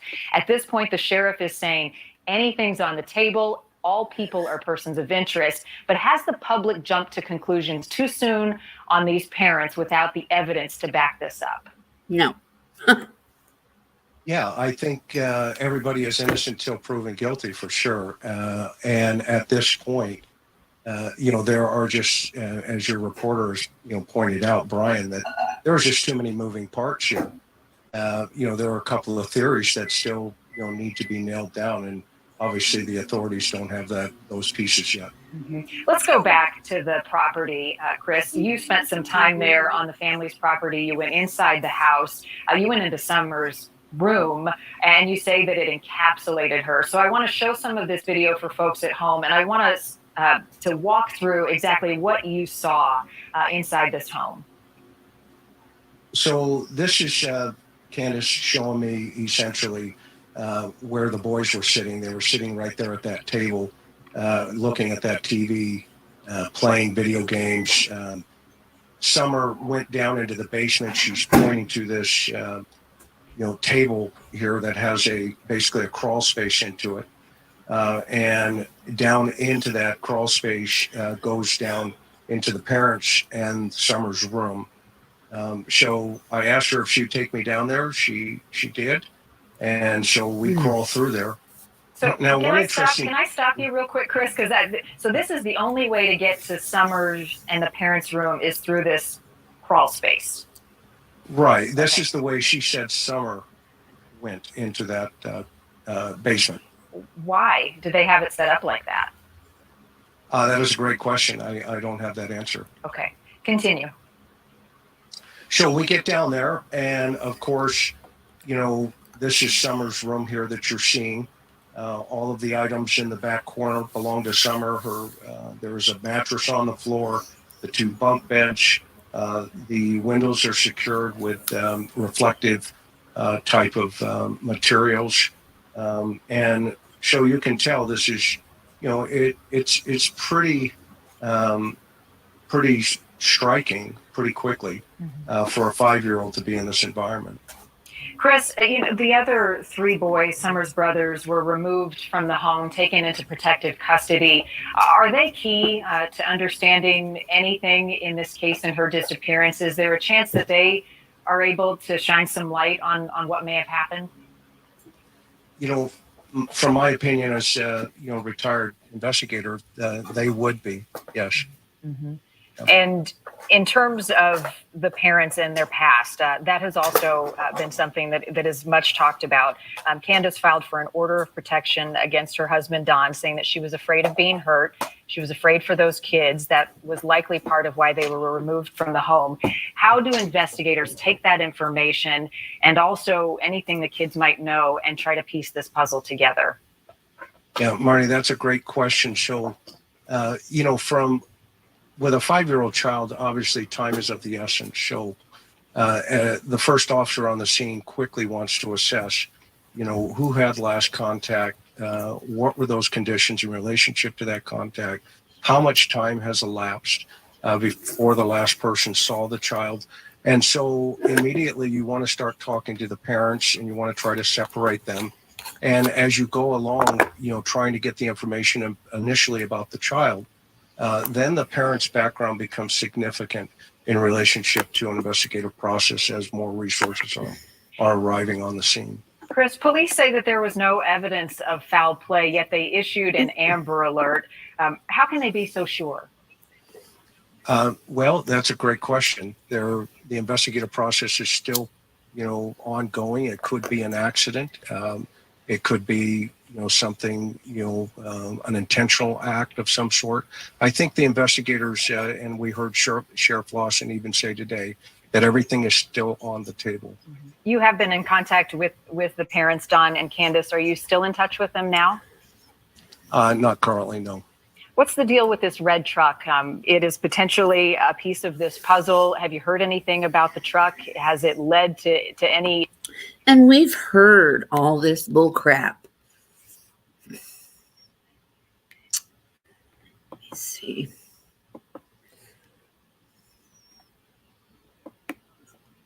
Find something else here. I want to see.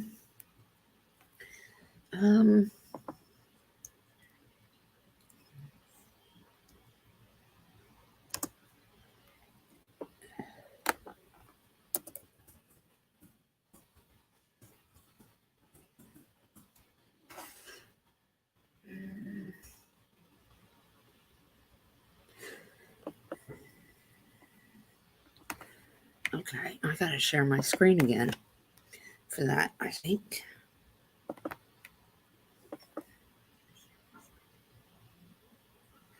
Let's see. There we go. Maybe I should pull this stuff up first. I don't know. Okay, here we go. Let's see. I hope this works. A lot. I know she didn't walk away from this property by herself or off this yard by her swing. This is the first thing I watched after I did my reading because I wanted to see. This is the first time anybody's seen the mom. This is the first time that we were ever introduced to Candace Bly. Before that, it was Dawn. See her in the resurrection. I believe that at some point, Candace said something to Dawn about what happened to Summer, what really happened to her. And that's why he went on a social media frenzy saying he would see her in the resurrection, and somebody took her off and did this to her and that to her. But listen to what they say, because there is truth in their lies. They're lying through their teeth, but they're letting some truths out. You gotta watch and you gotta listen. Sometimes you gotta listen to it many times. But I said in my reading that Summer's breath was taken by Candace. Let's see what she says. I feel in my heart that somebody has came up here and took her and has lured her away from here. Me and my mother and her were planting flowers. And we went in after we got done washing. This is Candace on too many opiates. That's the high she's on. Talking about her daughter that is missing to a news reporter for the very first time. The world sees you. Talk about your missing child, your missing 5-year-old, beautiful little baby girl that's missing. And you're sitting here stoned. Now, hey, if my kid was missing, I'd have to be highly medicated or hospitalized. Either that or I would be fighting the world to find my baby. You seen how Landon was in pain. You can feel it. Empathetic or not, you can feel people's pain, or hopefully you can. If you can't, you're probably some kind of psychopath, sociopath, narcissist. I hope, Candace, when you get to prison, you get some psychological counseling and help to deal with your issues, because you've got a lot. I mean, I know we all have issues, right? But we can see, we're not stupid. We can see when a mother is truly hurting or not. And it wasn't that you were hurting so bad that you could not go on camera, because we've seen mothers go on camera. Who cares what you look like?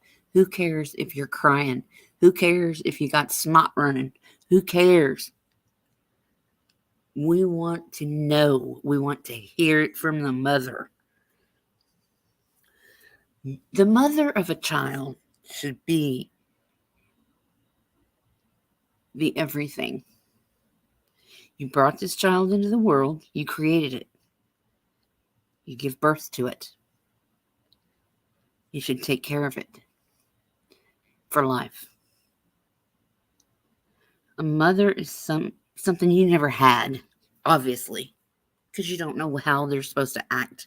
But there are things in here I'm going to point out that she says that really bother me.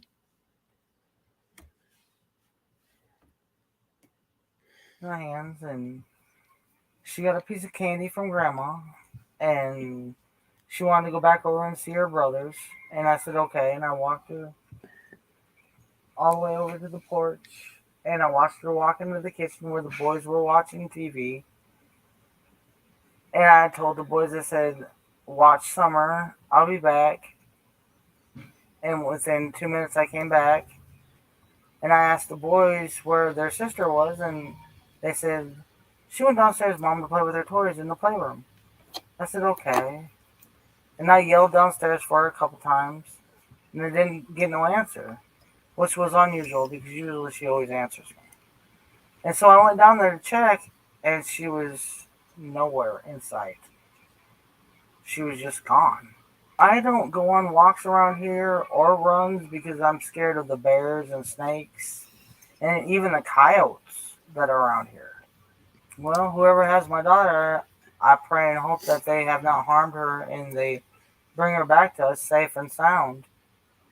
Just go to the FBI, the police, and clear it up. Yeah. That would be funny. Oh, it seems kind of elusive. I took your daughter and I'm bringing her back. I'm done with her. Right. It's really strange that I've never seen this truck, and I've never heard of it until just recently. What about the Cornbread Mafia? Have you heard of them? Because that bothered you, didn't it? But I wish they would come forward and explain themselves. And if you're not a suspect, at least come forward and say what you've seen. She was a tomboy. I shaved my head. She wanted to have her head shaved like me and the boys did. She tried to shave her head She tried in to the shave her back head and make herself. it, I think you can see it in some of the pictures, and it was getting out of control. So we decided to shave her head off and let it grow back long, and she shaved her head to... Summer wanted her head shaved like the boys and her mama. So she tried shaving her head herself. No, she got into those clippers because you didn't put them up properly. And you weren't watching her.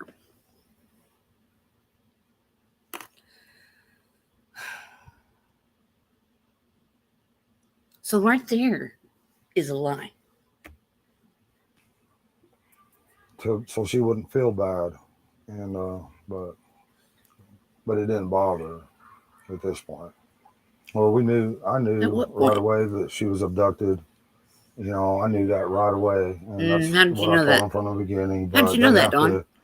They have to go through their... What made you think that? I forget the word. Investigation. Up there on that hill? One step at a time, I guess, but I'm sorry that they had to spend so many man hours in the woods and everything. That's their job. I've seen them limping and everything else, and I feel... These people were risking their lives to look for your daughter. You son of a bitch. I just wish there was a way that neighbors could search neighbors' houses, and then if they're not willing, get a search warrant or something. But there's just no way you can search every single house, in the eastern United States or whatever. I can't believe there's only 4 people in here watching. I can't believe it.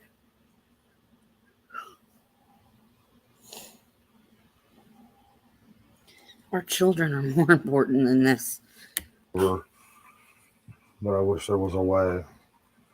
Just thankful for the person or persons that's doing that, out of love, trying to get information and trying to get her found. We thank them from more than you've done. And we thank everybody who's trying so hard. You don't look because you know where she is. She's awesome young lady. And no, she's not a young lady. She's 5. But, yeah, there's always going to be haters, and it's always going to be that way in this world. And we just want to focus on the good friends and Christian people that are trying to help us and praying for us and praying for Summer. And we thank them from the bottom of our hearts. And that's the kind of people we try to relate with and socialize with. So we don't know anything about, That is not true. The people you associate with? Let's see. What's his name? Fred Light? How many Andrews? Man. That is a big lie. Try to associate. Yeah, right. What about all the drugs you went and passed out when Summer got gone? God, what a crock. red truck, or we hardly know many of our neighbors. I mean, because we just try to be around good people. I mean, and we do have good people in this area. We found out since this has all happened. We got some real good neighbors and good folks everywhere. But the most important thing is to bring Summer home safe. I'm sorry that you feel this way about us, but we love our. I wish they would have kept the whole thing in so we could hear what kind of questions they're asking. That's important. The question that they're answering, we need to hear it. And I heard somewhere that Dawn was bitching about the helicopters that were looking for Summer the night she went missing. The helicopters were outside looking for her with their night vision, and he bitched that it was keeping him awake. Really? How in the hell could you sleep? Why was your ass not out there in the woods looking for your baby? That is your kid. Nothing in this world would keep me from looking for my baby. No matter how old my baby is. And a 5-year-old is not a young lady. A 5-year-old is basically still a baby, in my opinion. Our children with everything we have. We've never went without, thanks to Summer's daddy and my husband. He's always provided for us. And do you know his name? He's worked as much as he could and can, and still is. And I'm sorry that you guys feel that way, but that's my baby, and nobody would ever treat her like that. Like what? Like what, Candace? Nobody would ever treat her like that. Like what? Like what? I was around. Mm-hmm. She loves to dance. She would always want me. She says, "Daddy, hold my hand so I can twirl." And she would just like to twirl and twirl and twirl till my arm got tired. But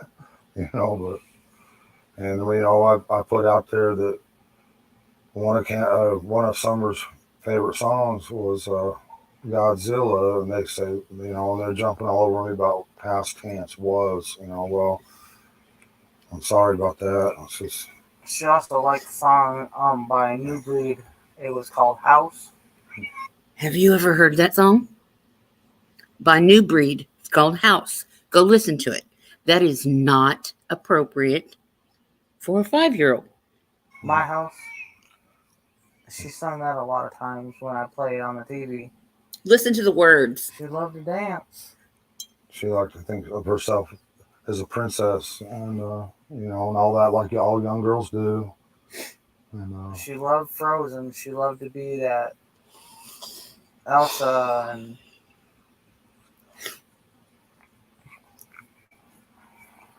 And I think she really loved to be in church because she felt a lot of love there. And I think you can't explain what that love is, but you feel it and you know it, when you're young. And she felt that there, and she loved everybody in that church, or she loves everybody in that church. I should rephrase that because they'll tear that apart as past tense, and I apologize again for that. I hope she gets to come home, and I hope she gets to be with our church family again. Our best friend in that church was Robin. She loved. If you're just getting here, welcome in. I'm going over this. This interview, it reeks to me. Yeah, she looked up to women that were. She come to that church. She went looking for Robin. That was her favorite person. Because Robin held her. That's why. Was professional. That was pretty. Yeah, beautiful. She looked up to those kind of women. She, they were. The word I'm looking for, I can't think of it, but she looked up to them. She'd give them a run for their money every day. She'd give them a run for their money, and there was times, we'd be, at our boys like, don't do this and don't do that. And next thing you know, a stick would come up and would just whop them, and be like, Summer, don't do that. Summer was the boss of the family. She typical girl. When they get on the line, she'd put them in line. She'd do her best. She loved to play in the mud and the water and swing on her swing and enjoy dirt. When I run the lawnmower around, she would run behind me. When the boys run their bikes around, as fast as that little bike could go, she would be behind them running and keeping up with them, no problem. She loved to run. She just loved to run. She could pull herself up on that swing, her full body weight with her two hands, and she can do that. None of the other boys can do that, but she can. Was she at school yet? No, she's going this year. This was supposed to be her first year. She's been. We did all the what? I took care of everything. I had her already taken all of her shots and registered into school ready for this year. I just never expected for anyone to get a hold of my heart like she has, because I try to guard my heart as much as I can, but she holds my heart in her little hands, and I love her with all my heart. I'd do anything to have her back. I bet you would. If there's any way you can find it in your heart to please release her somehow. I don't know how you might do that. I mean, you're probably scared of going to prison for the rest of your life and everything else, I'm sure. But please, yes, I'm sure you are. Have mercy and find a way of letting her go, and where we can get her back. And just please have mercy on her, and and us and her brothers. And she's such a loving, good spirit. Please don't hurt her. Please let her come home. But my biggest fear is, her being tormented or locked in a dungeon or basement or something, because she loved to be outside all the time. That was her, unfortunately, her downfall. Because a lot of times I wish they would have kept the camera on both of them so I could see Candace's reactions to the things that he's saying and his reactions to the things that Candace is saying. And we need to know the questions. This was a shitty interview. They did a poor job with this, in my opinion. The boys would be inside and we'd be like, where's Summer? Why'd you leave her out there alone? Go get Summer now. Get your ass up and go get your own kid. The kids are kids. Quit trying to make them the parent. Now, and that's happened over and over again. And we'd come out and she would always be close by, but we was always coming up. She had to be outside. She was an outdoor person. And she loved to be outside. And I'm so afraid that she's locked away. She's such a loving heart and everything. And I'm afraid that she won't be able to, locked away where she can't be outside or play with a puppy or anything. Love nature, and that's my greatest fear, that she's not able to do any of these things anymore, or that she could possibly, I don't want to think she's dead, but it's a possibility. I don't want to address all the negativity. I just want to focus on the positive, because it's so easy to get, lost in that negativity and stuff, and it's just not worth it. So I'm just, I appreciate it, y'all, the good things you say and your prayers. That's awesome. When my sister got missing, I was in between Arkansas and Tennessee.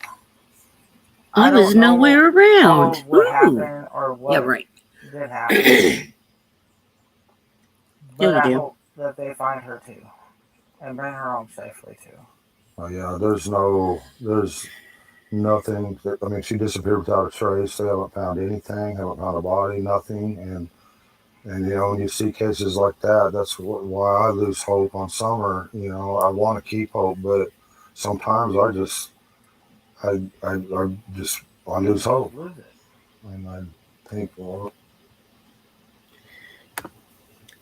that's understandable, but you need to stay positive. Or do you know something that we don't? Maybe we won't never see it again, so I start thinking in past tense. Sorry, but I'm trying to keep hope up. I'm trying to keep my prayers up and all that. Wow.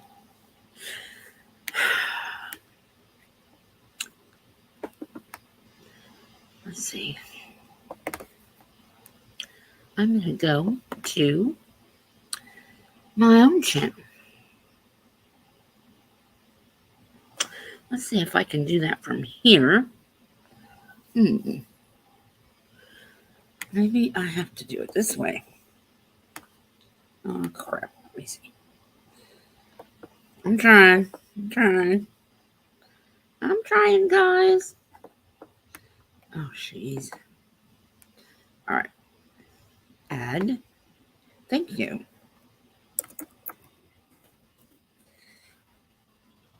Oh, no, not my email. Dang it.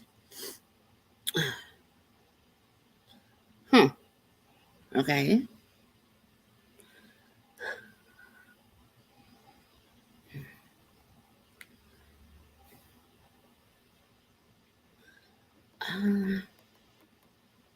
Let's see. I'll try it. Nope.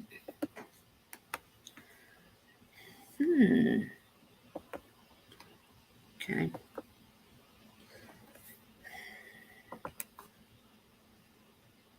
Since there's not really anybody in here, I'm going to do it this way.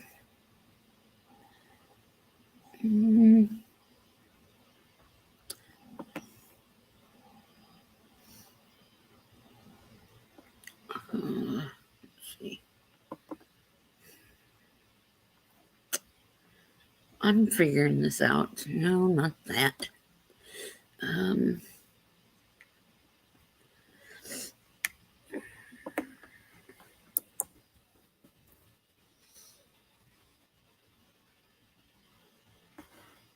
Aha. Looky there. There's my link, I think. Wow. Okay. Yes, I know. I'm not very equipped, am I? Maybe I'll post this for Summer's.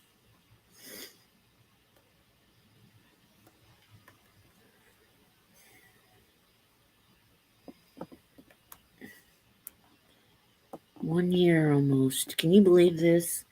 A year? Wow. I made some videos that are really short.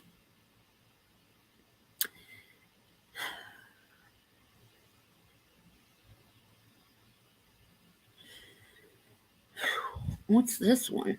I don't remember what I said in this one. Oh, shoot. He has had a long history of arrests. Maybe this will help. And Candace has also had arrests. Okay. She had a previous marriage. Okay. I'm going to start from the beginning. From her home in Rogersville, Okay. Tennessee. Okay. All right. Okay. Let's see. What did I say? Hi, my name is Sherry, and this is in Sherry's opinion. I am going to redo a video that I made a long time ago. It's an update to Summer Wells, a little girl who went missing June 15th of 2021 from her home in Rogersville, Tennessee.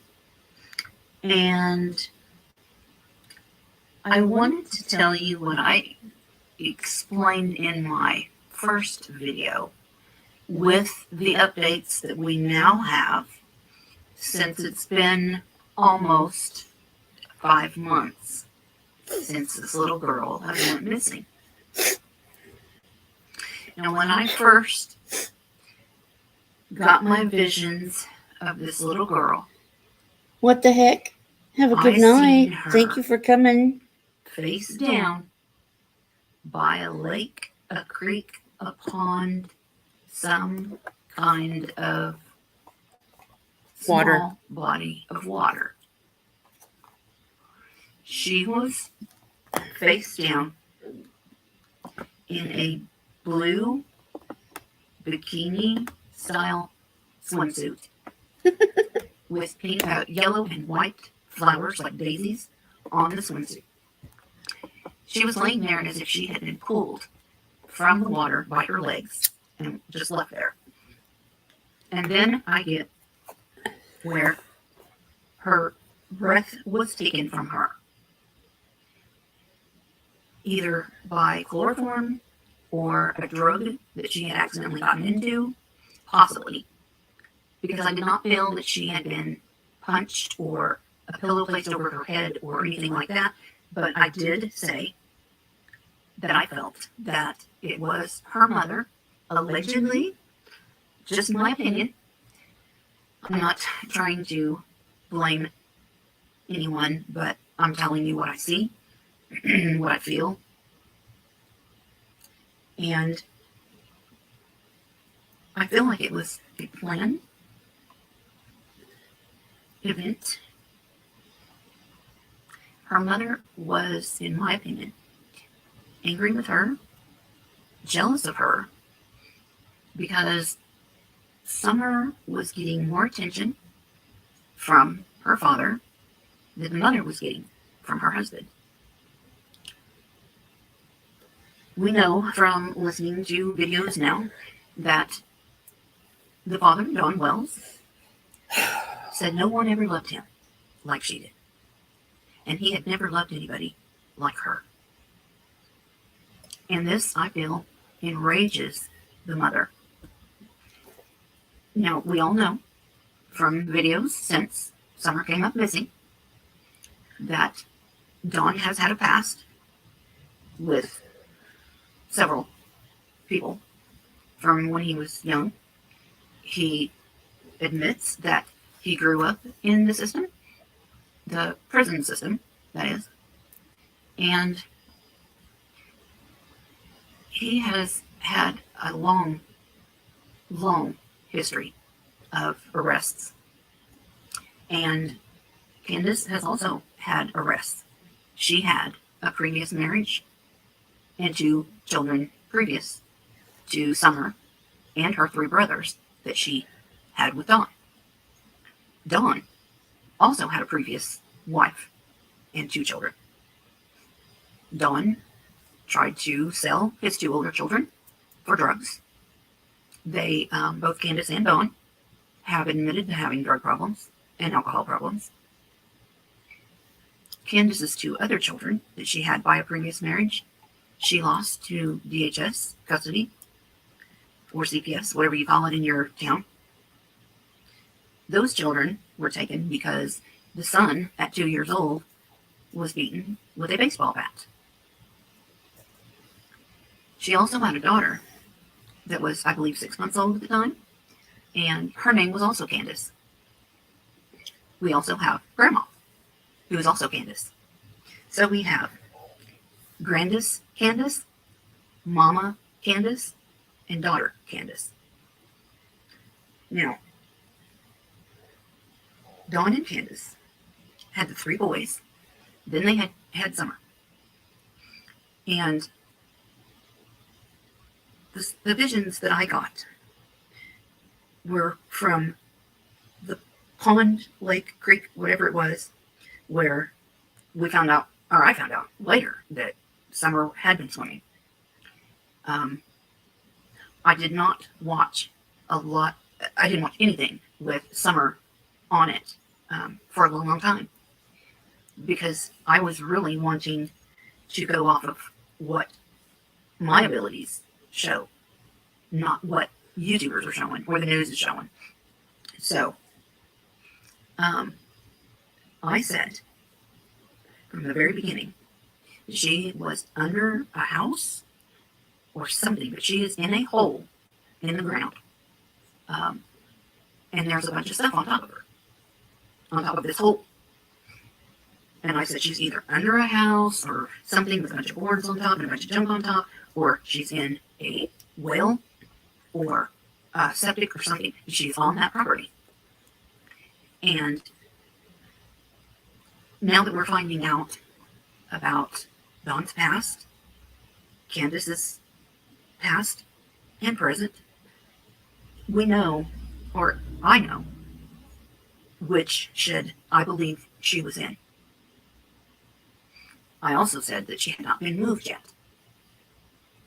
And then once I felt she had been moved, I made a video saying I believe she has been moved.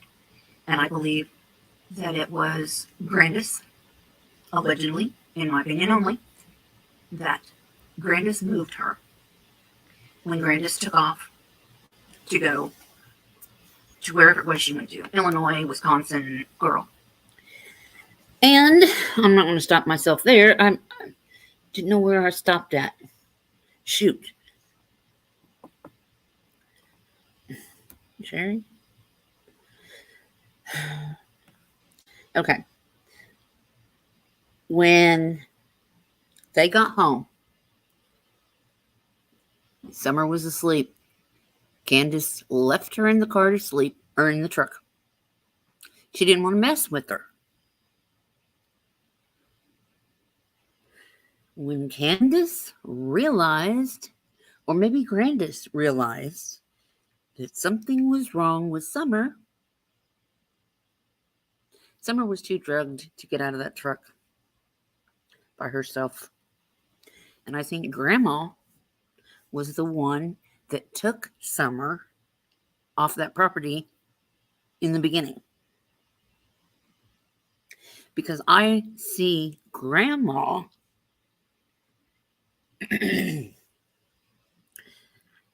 I see Grandma taking care of Summer's remains. I kept feeling like Grandma had took Summer. Since all this, I mean, I continue to get updates from spirits.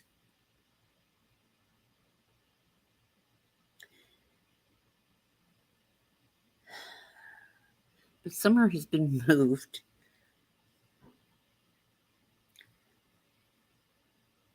She was moved off that property because they knew everybody was going to be out there looking for her. So Grandma got rid of her for a while and then went back and got her later because Don wanted her close to that house so he could keep an eye on her. And that's why they won't let anybody on that damn property. But that's just my opinion from what I get. Let me see where this is at. Let's see. Yeah.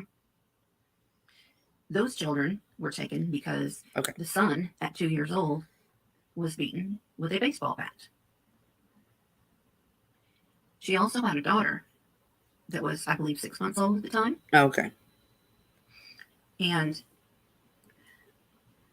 the visions that I got were from the pond, lake, creek, whatever it was, where we found out, or I found out later, that Summer had been swimming. In my first reading, I didn't know that. Watch a lot. I didn't watch anything with Summer on it for a long, long time, because I was really wanting to go off of what my abilities show, not what YouTubers are showing or the news is showing.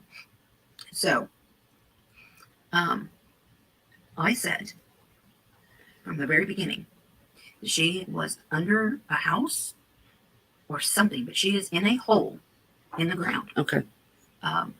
Let's see. We know, or I know, I believe she has been moved, and I believe that it was Grandis, allegedly, in my opinion only, that Grandis moved her. Sometimes I forget what I say because I just say what they tell me to say. Just took off to go to wherever it was she went to. Illinois, Wisconsin, Michigan, I don't know. But I think from one place to the other, there was plenty of places for her to dispose of Summer's body. Now, the story they gave was like a script, because they all said the same thing in the same order. Nothing ever changed. There was no planting of flowers. Nothing like that. But we did find out that they were 3 hours of missing time. Now 4. And I think that's when Candace and Grandis hid Summer. Now, I'm not saying that Don didn't have a part in this, because, in my opinion, he's no saint. We all know what was going on. We've heard reports of him showering with Summer, favoring Summer, sleeping every night in the same bed with Summer. And so he's not without faults. But I don't think that he would be willing to give up his favorite play toy for any amount of money. Excuse me.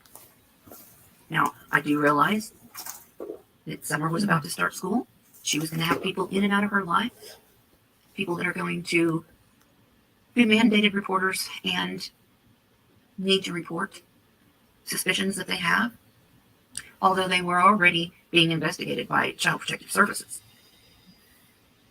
The boys were removed about a month after Summer came up missing. And there are doubts that Don Wells went to work that day on June 15th. I believe, in my opinion, that he drove the red Subaru so that he could be easily identified in that bright red car. I think, in my opinion, that he did not work all day long. I think he made an appearance, and that was probably about all. Normally, he says that it takes 40 minutes for him to get from Jonesboro, which is where he was working, to home. But when he got the call from Candace, which Candace, the mother, called Dawn first to say Summer was missing, I can't find her. He told her to get off the phone, call 911, call the police, whatever it was he said.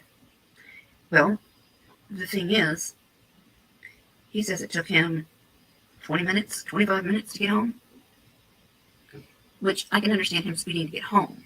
But there's a lot of people asking, why does he have to say that? You know, he claims that he got there before the police, but there was actually police stopping him from coming up the driveway. So I don't understand that. There were people searching for this little girl all night long. And he complained that the helicopters were keeping him up at night. There was Texas Equisearch showed up looking for Summer. And he griped and complained. He said they were all liars and nobody was helping him look for his daughter. Everyone has looked anywhere that people in any close state to Tennessee has went there to look for his daughter. I got a friend out there in Tennessee who's pregnant, and she is out walking, handing out flyers. People have donated money, time, and all these resources has been spent looking for this little girl. And I really think that he believes this story that his wife is telling him. I just don't think that he would do anything to Summer. I mean, he's got it, everything he wants right there. I don't see him hurting her in that way. I do know how these men work, unfortunately. So I get it. They were probably in a lot of fear that, she was going to be taken away from them at some time because his secret would get out. And some people are saying that she has been taken by Grandis to a safer place. And, we all want that. We all pray that this little girl is not gone. But I know what I know. And I can tell you, she is no longer with us. She is in heaven. And I've done a video on Gabby Petito and how Summer used to hang on Robin from the church all the time. She loved Robin. Now she's hanging all over Gabby, and it's getting on Gabby's nerves. So I do speak to them. I've done a lot of readings for people, and I've only screwed up one time doing a reading. And I think that's because I was doing readings for free, and I was getting so many of them. And I did end up getting sick from it because it takes a lot of your energy. And when you see the things that other people see and go through, it does a number on you. It really does. But I really love doing the readings because I know I'm helping somebody. And I wouldn't put myself out there as a psychic medium. That's what I call it. You can call it whatever, but I know what I know, and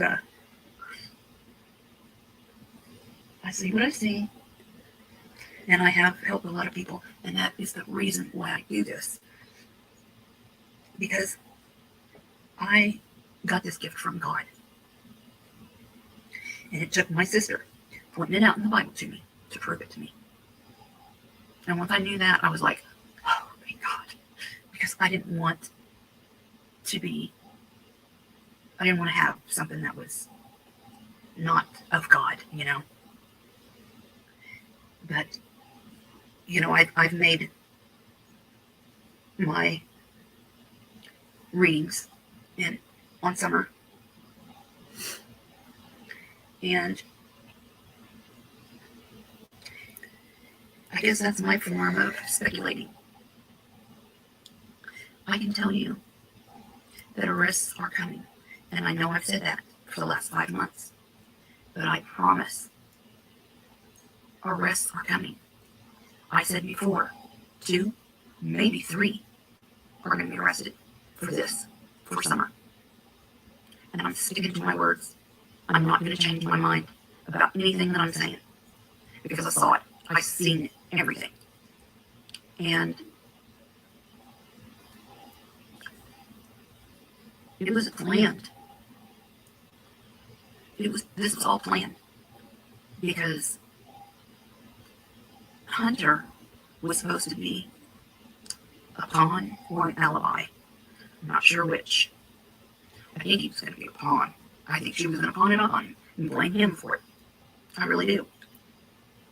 There's been a lot of good with the fundraiser that JQ and Miss Q Carlock did, and a bunch of their friends and everything. I mean, they all worked so hard. And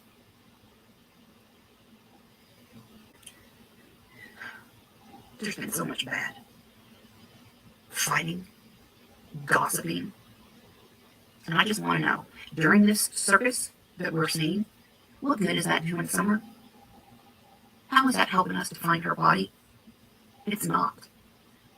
We need to find this little girl and put her to rest.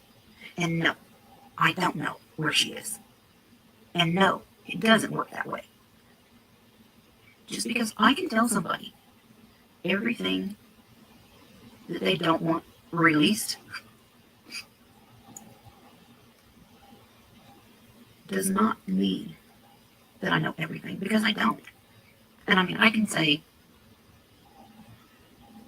that Grandma buried her,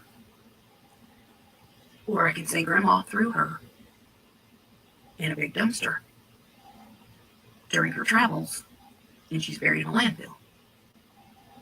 I can say she's buried, but I don't know if it's in a landfill or if it's in dirt. And I will tell you that the case with Rose Bly, Candace's sister, it's intertwined. They got away with it once. Let's see if they can get away with it again. That's my opinion. And that's all any of this is. Because if you don't believe in a higher power, then you can only go by, oh, okay, this happened, that happened. Maybe she does know what she's talking about. And that's kind of what I'm waiting on.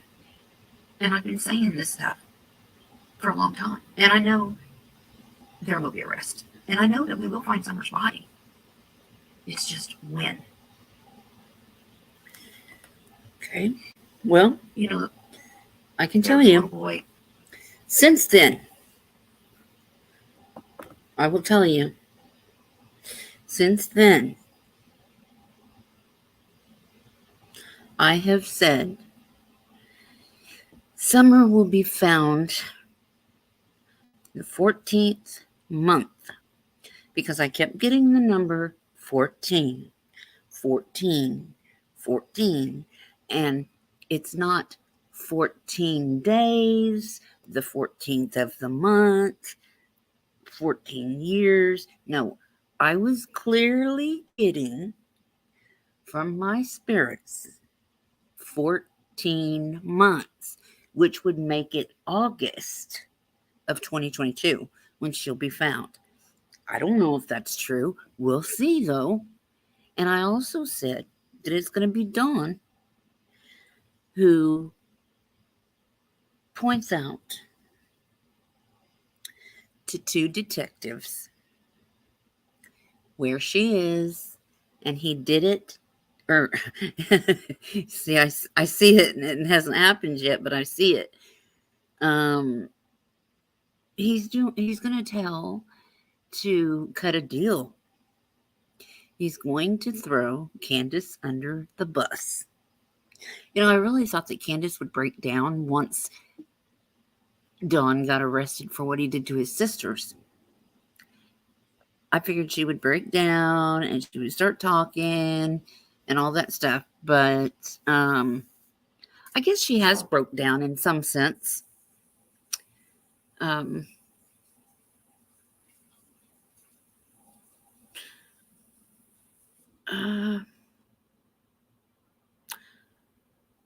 I don't know, guys. If anybody has any questions about any of this, you can ask me and I will tell you. But I will be doing another live tonight. And everybody will probably be over at Ziggy's, but I'm going to go ahead and do some things tonight anyway. We'll see how it goes. But I'm going to get off here for now, guys. I'm going to go cook my son some food and get some stuff around here taken care of. But I will be back later on. Let's see.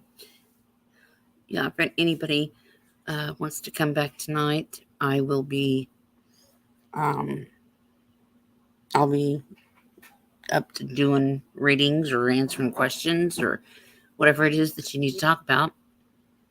But for now, I'm going to go ahead and go so I can cook my son some food. He's probably hungry. But